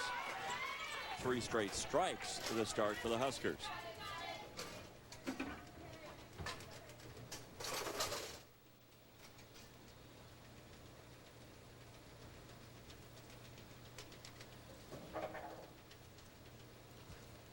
Croshour. That looked good from the time it left her hand. Spare strike, spare strike. Pushes the ball a little bit to the right, which allows her ball to go to the left, and she increases her ball speed to keep it right on line. I really like how she has bowled in these games. She has just stayed within the zone, increased her ball speed just a little bit, right on the money. Excellent. So she's made a different type of adjustment, not just to move with her feet or with her mark, but also with her strength. More with, yes, absolutely. And ball speed is something that people should learn to adjust just a little bit so you don't have to get out of your norm. Make it 4 in a row for the Huskers. I told you these champions wouldn't go down without a fight. This is why they have 5 championships. They never let themselves fall down. They rise to the occasion. The lanes are definitely coming to her, especially for the way she likes to throw the ball. They're going to be tough to beat. Schwartz trying to double up. That got out there, never came back.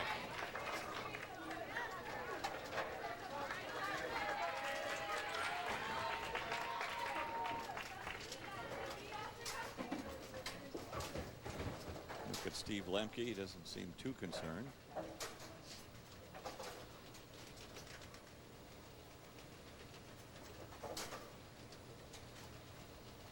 With a young baby at home, he might be losing some sleep too, you know. That happens.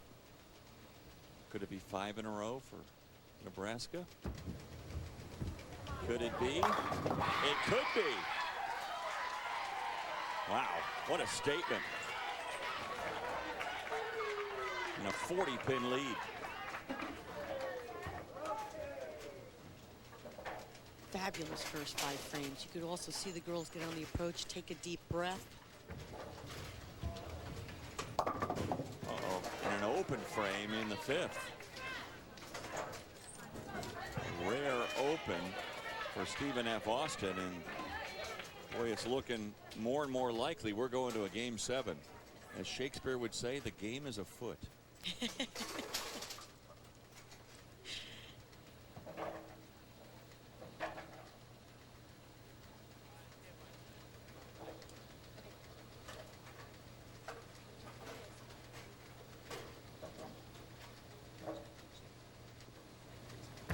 Lynn. Right now, all out of sync, the Lady Jacks. You know, the other team, you're trying to ignore what the other team is doing, but it's impossible when they've rolled off 5 straight strikes, and they're all smiles.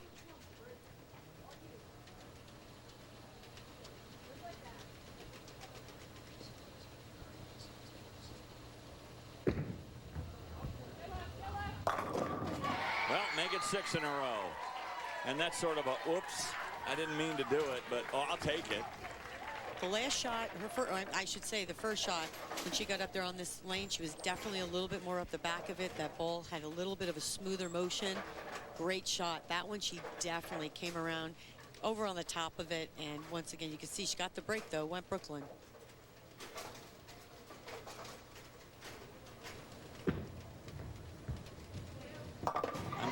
Great conversion on the baby split. I'm going to ask because I know you know. Oh, has there ever been a Baker format 300? Yes. As a matter of fact. I knew you'd know. Well, as a matter of fact, in the PBA team, I don't know if I'm supposed to say it yet, but you'll see a 300 game. Oh. Well, it's pretty exciting, actually. Way to blow that one, but it's okay, really. I think the word's already out. Spoiler alert. I'm not sure in collegiate bowling. I want to say I remember a 299 or 298. There was a not on TV. Okay, so Becky was our see? Right. Becky was our we have voice of reason over there. Correct statisticians on hand, but not on TV. So there has been a collegiate 300 Baker format, but not on television. Correct. Well, let's do it on TV. Wouldn't you like to see a game 7 and a 300? Now, I would say there has to be an extra trophy for that one. Yeah. There has to be. Or some jacket or ring. Becky's laughing at me.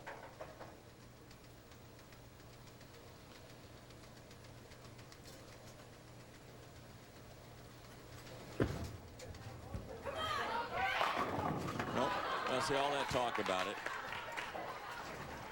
First non-strike of the match. An absolutely fantastic shot, though, off her hand. She has been the steady Eddie on the team, just keeping the ball in play, getting the carry on the really, really good shots. On the shots where maybe didn't quite catch it, ball went a little bit too long, leaving pins that are spareable.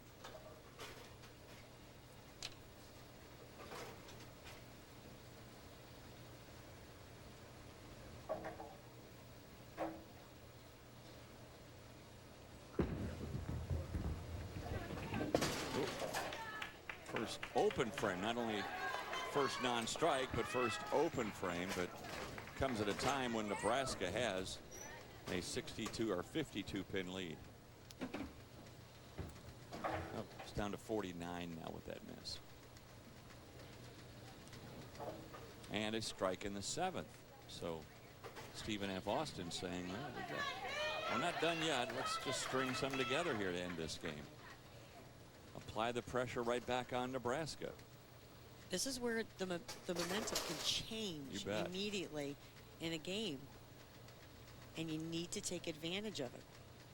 Boy, they're just staring right at that trophy too. You saw it right there on the lanes. They're within grasp.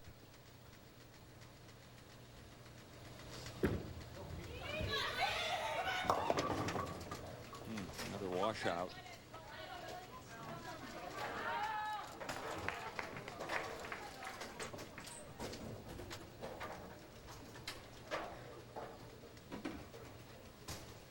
Crawford will try to get him back on track after the open frame in the 7th.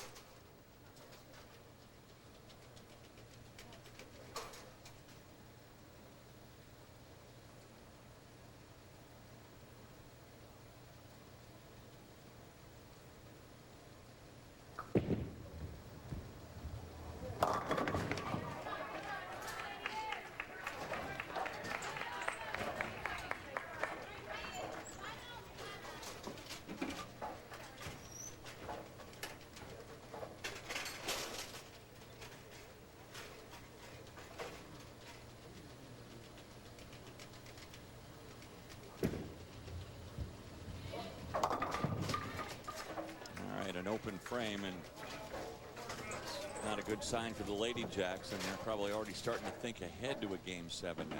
Absolutely, and this is where on this 9th and 10th frame, do we try something different to give our other players on a team an idea of what may be out there? Well, here's the other philosophy to that. They're not going to bowl on this lane again. They're moving back to the right lane. They need to really focus in on what they are doing, meaning Nebraska on that lane. What adjustments have they made? And they need to be really quicker at it.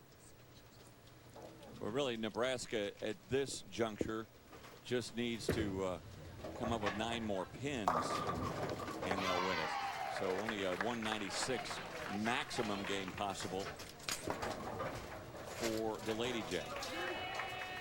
You can see Nebraska already at 187. 196 is the highest possible total for Stephen F. Austin. So all they need is 10 pins to wrap things up.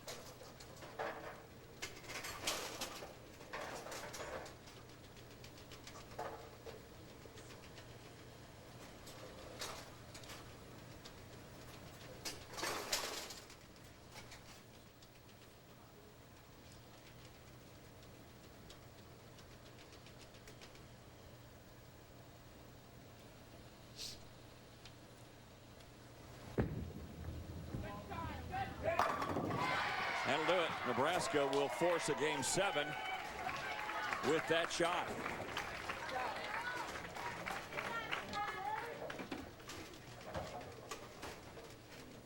We'll finish out this game, but there will be a game 7 for the women's NCAA championship.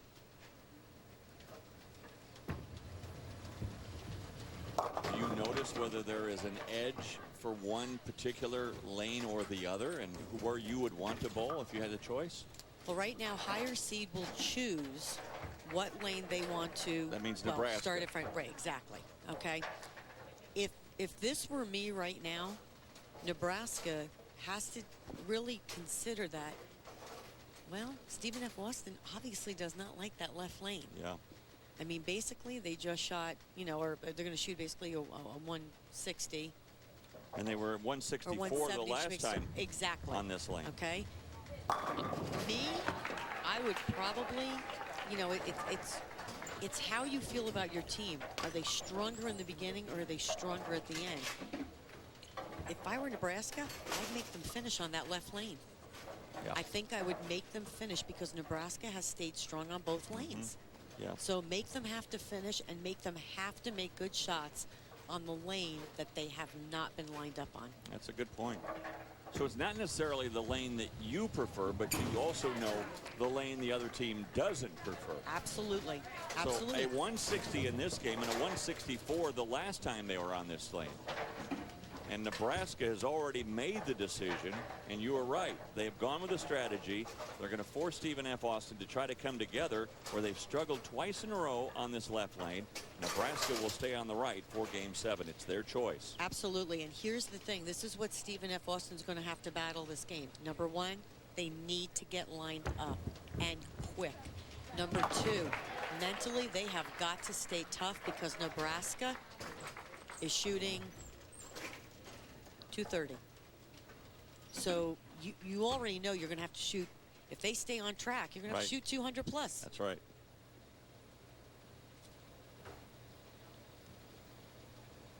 And Nebraska, the last 2 games on this pair, they won 2 games ago, 227 to 164. They're going to be in the 230s to 160 this time. So they've got to be brimming with confidence going into that Game 7.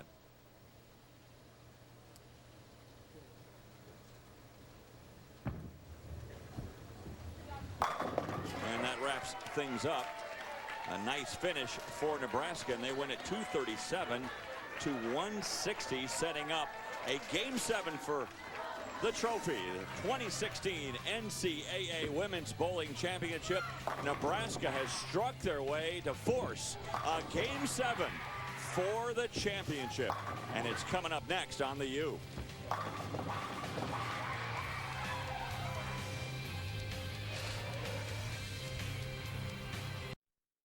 Crack the Crab.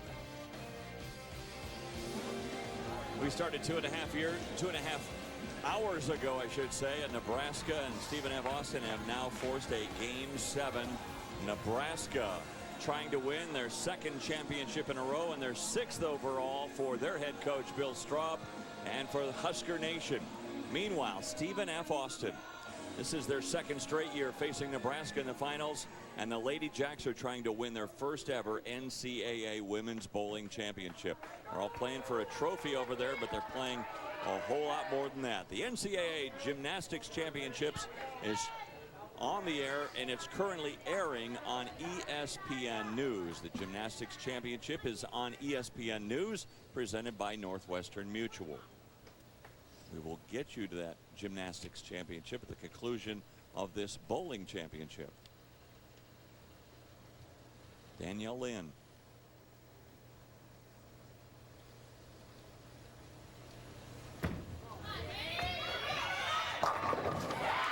And a strike to start. So Danielle Lynn, the leader of this team as a senior, comes through with a big strike.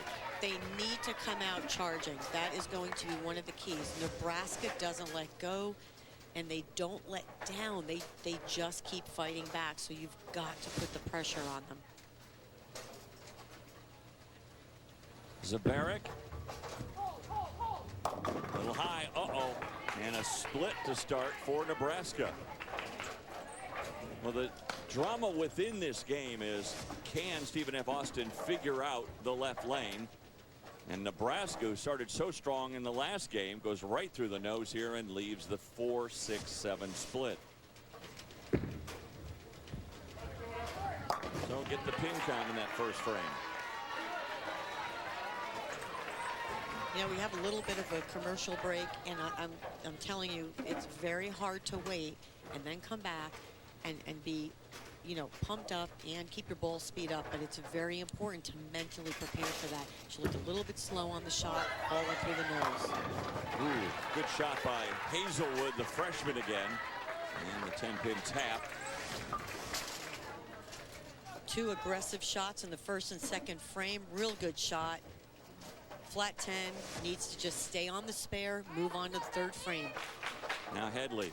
You know, you look at the number 2 position bowlers for each of these teams, the freshman Hazelwood and the senior Headley, and both have been very, very solid throughout this match. Absolutely. They've kept the ball in play. What did we talk about earlier? Keep the ball in play. If you leave a pin standing, make the spare. Must fill frames. And honestly, in those few games, by not filling frames, it cost them the win of the game. Where Nebraska almost started with back-to-back splits, but got the 7 to leave, and now it's just the 6-10 remaining. And if I'm not mistaken, I think she missed She had missed a spare her prior shot. So once again, need to regroup. That's right. And make an aggressive shot. Well, again, tension also filling game 7. There's no room for error now.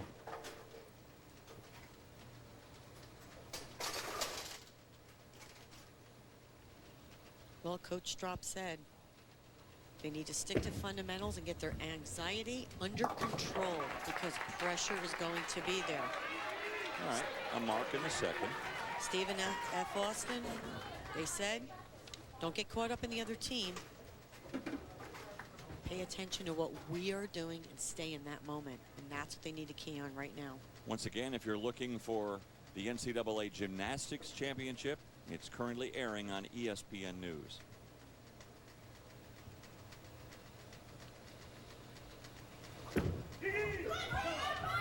A light hit and leaving the 7-pin. Another good shot, keeping it in the pocket.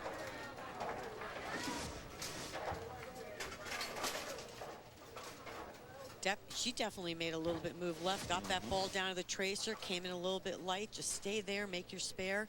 Key words I asked for the coaches. What would you say about Nebraska? And he looked right at me and said, competent. I said, after 5 championships, I would think so.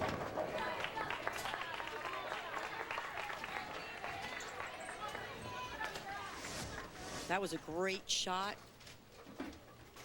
17 to 10. That tracer down lane is the key.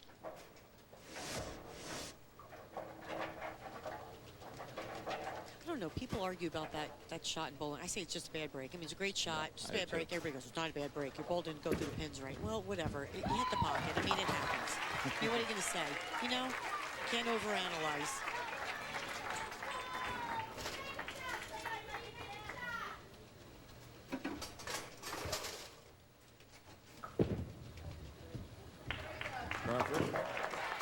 With the spare in the third, so it remains an 11-pin advantage for Stephen F. Austin as we head to frame number 4 in game number 7. Coach Lemke, when I asked her word for her team, she didn't even hesitate. She said determination. And I said, does that have anything to do with what happened last year? She said, yes. They lost to Nebraska 4-2 last year. That's a good shot. Paige Kroschauer has been really solid.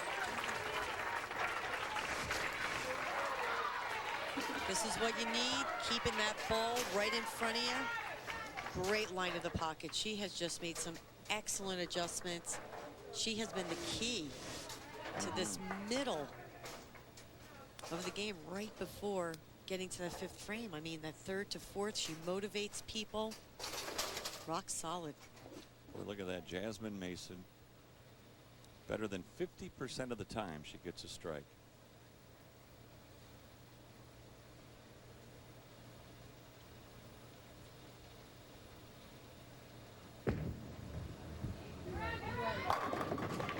Another good shot, leaving the 10. Really good shot. Again, everybody at home who's watching, please look at the physical talent and the athleticism these women have. I mean, leverage, driving into the line. And one of the keys, again, if you ever go back to watch the show, how the ball just swings naturally. It's loose. There's no muscle. Drops from the top, which then allows you to do whatever you want with your hand.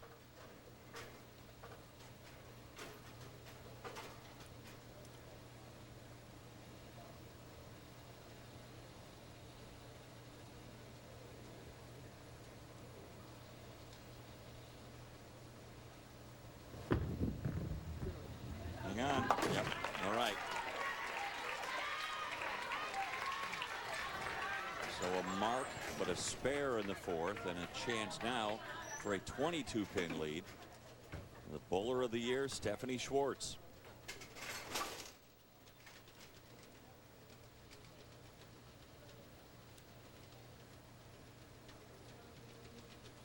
Coaches of the Lady Jacks have really built this program. It's only been in existence for 6 years. Their 5th year on that sideline. Amber and Steve Lemke, husband and wife. 2 in a row for the Lady Jacks. She let that one go. You could see by her little arm going, roll, roll, roll. But that's what great fundamentals do for you. If you're allowed to just keep the ball on target for what you're trying to do and allow that ball to just roll off your hand without any force. Julia Bond was the most outstanding bowler in the tournament last year as a freshman. And a strike for Nebraska in the 5th frame. Again, another steady Eddie, keeps the ball in play, doesn't try to do anything that deviates from what she's really good at. Two of the best bowling programs in the country. Nebraska has proven that for over 20 years. Stephen F. Austin, the new kid on the block, trying to knock off last year's champion.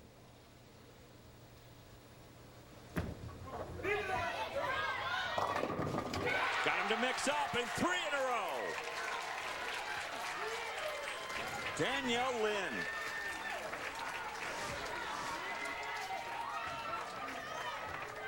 Gets the ball just a little bit right at that tracer down lane, but it still had enough to come back. Catches the light hit. Pressure really now on Zabaric trying to double up. Pre-shot routine, practice swing, ready to go. It's good. Looked real good. Much better shot. Much smoother through the swing. Her hand was in a much better position. She didn't get over the top of it. That ball read the lane much more smooth. That motion. Ball hit the 8 pin going off the deck. Dakota Hazelwood with the little deep breath.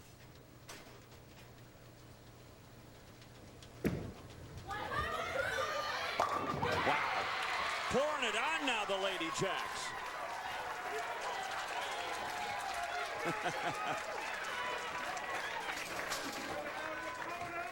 And that freshman, Dakota Hazelwood, saying, my work is done. My 2 shots are done. I'm good. We talked about this. They needed to make the adjustment. Nebraska did the right thing by making them bowl in that left lane, but they made the adjustments quick, and they were aggressive. So now we just need to see if Nebraska answers the call. Again, that last word of encouragement from Kelly Belzeski, and now Bethany Headley trying to make it 3 in a row for the Huskers.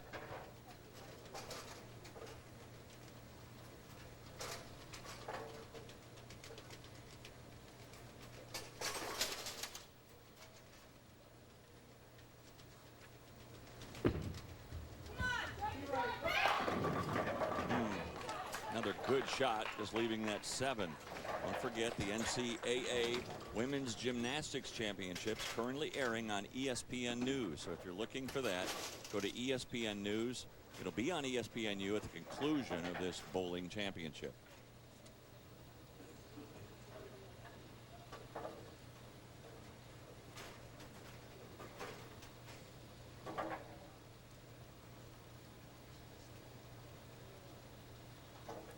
Headley disappointed, but she needs to go up there and make that 7.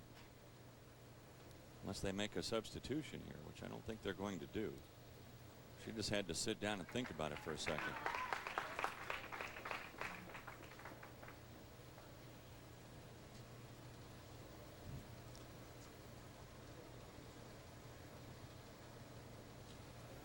I think she probably thought that Stephen F. Austin was going to bowl in the 8th, and so she sat down, but then realized, oh, nope, it's still my turn. Calmly hits the 7. Remember, she put one in the channel trying to make the 7 earlier in this match. So an important mark. But now Nebraska coming down to that 8th, 9th, and 10th frames. They're down 33. Stephen F. Austin. They can now take a look at that trophy that is just really literally inches away from them, and they can feel this first ever NCAA championship within their grasp.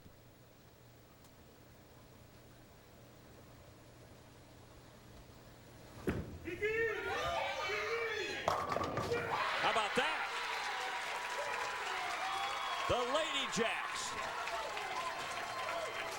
5 in a row for Stephen F. Austin. Again, Look at this, 18 right down to that tracer. Great shot. Light hits have been carrying. They made the move. They were going high and light on that lane, not lined up. Wow. Great adjustments once again. Great communication from top to bottom on that team. Great bounce back for Stephen F. Austin. This is the lane where they bowled a 160 in the last game and a 164 in the game on that lane before that. And that's light for Melanie Crawford.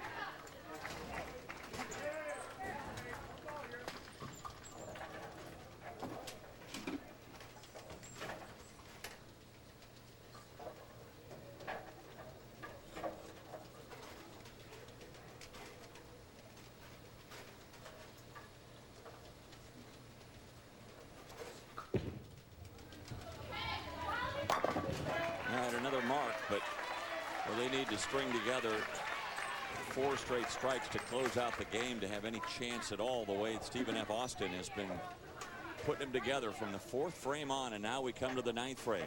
Foundation frame and this frame right here. 8 of 13. I mean, that is amazing. She unbelievable. She is bowled just so great. Another good shot. How about that? Stephen F. Austin.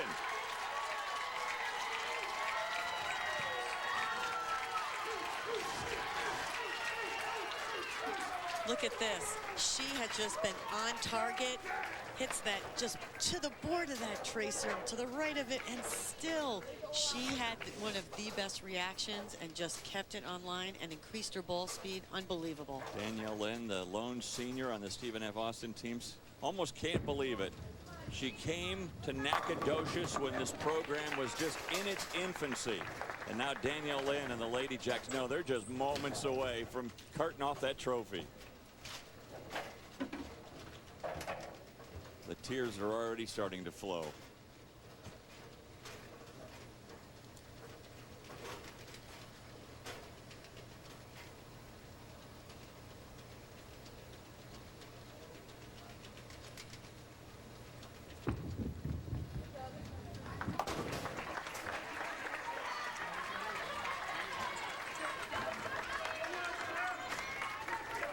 You can see the disappointment on the Huskers, and for Melanie Crawford wiping a tear.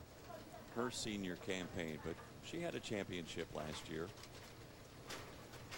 And as we've known, it's a proven fact. We will see Nebraska in this situation again.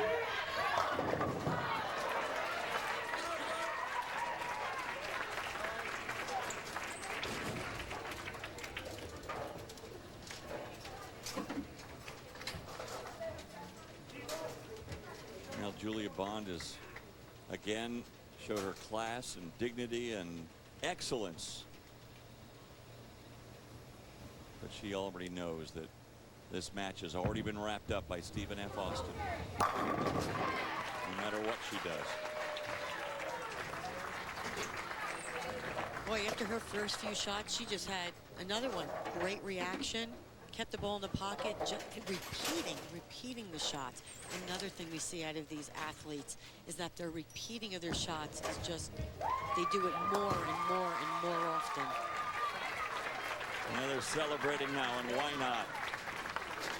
Nacogdoches, welcome home a champion.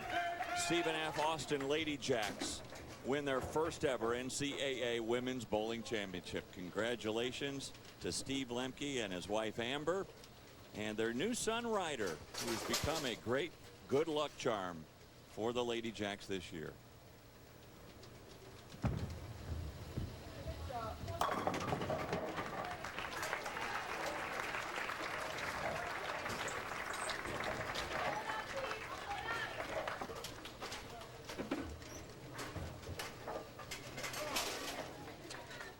Lady Jacks, knowing they've got it wrapped up, will bring in one of their subs for the final roll.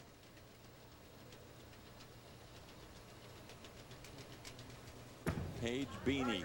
That can't be easy. No warm-up, just get out there and throw it and leave the 10-pin. Congratulations. Congratulations to the Lady Jacks of Stephen F. Austin, the 2016 NCAA Women's Bowling Champions. Their first title in school history.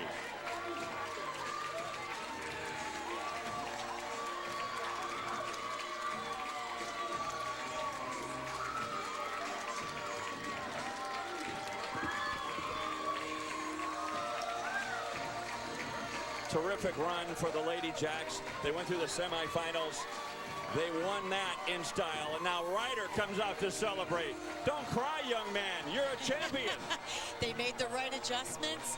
They were aggressive, and we said that. If they come out aggressive, Nebraska's going to have to chase, and they did. They are #1, and the first time ever, Stephen F. Austin, the Lady Jacks, are the NCAA champions. Thank you for joining us for the NCAA Bowling Championship from North Brunswick, New Jersey. For Hall of Famer Carolyn Doran Ballard, I'm Dave Armstrong. Once again, our congratulations to Stephen F. Austin, the 2016 NCAA Bowling Champions.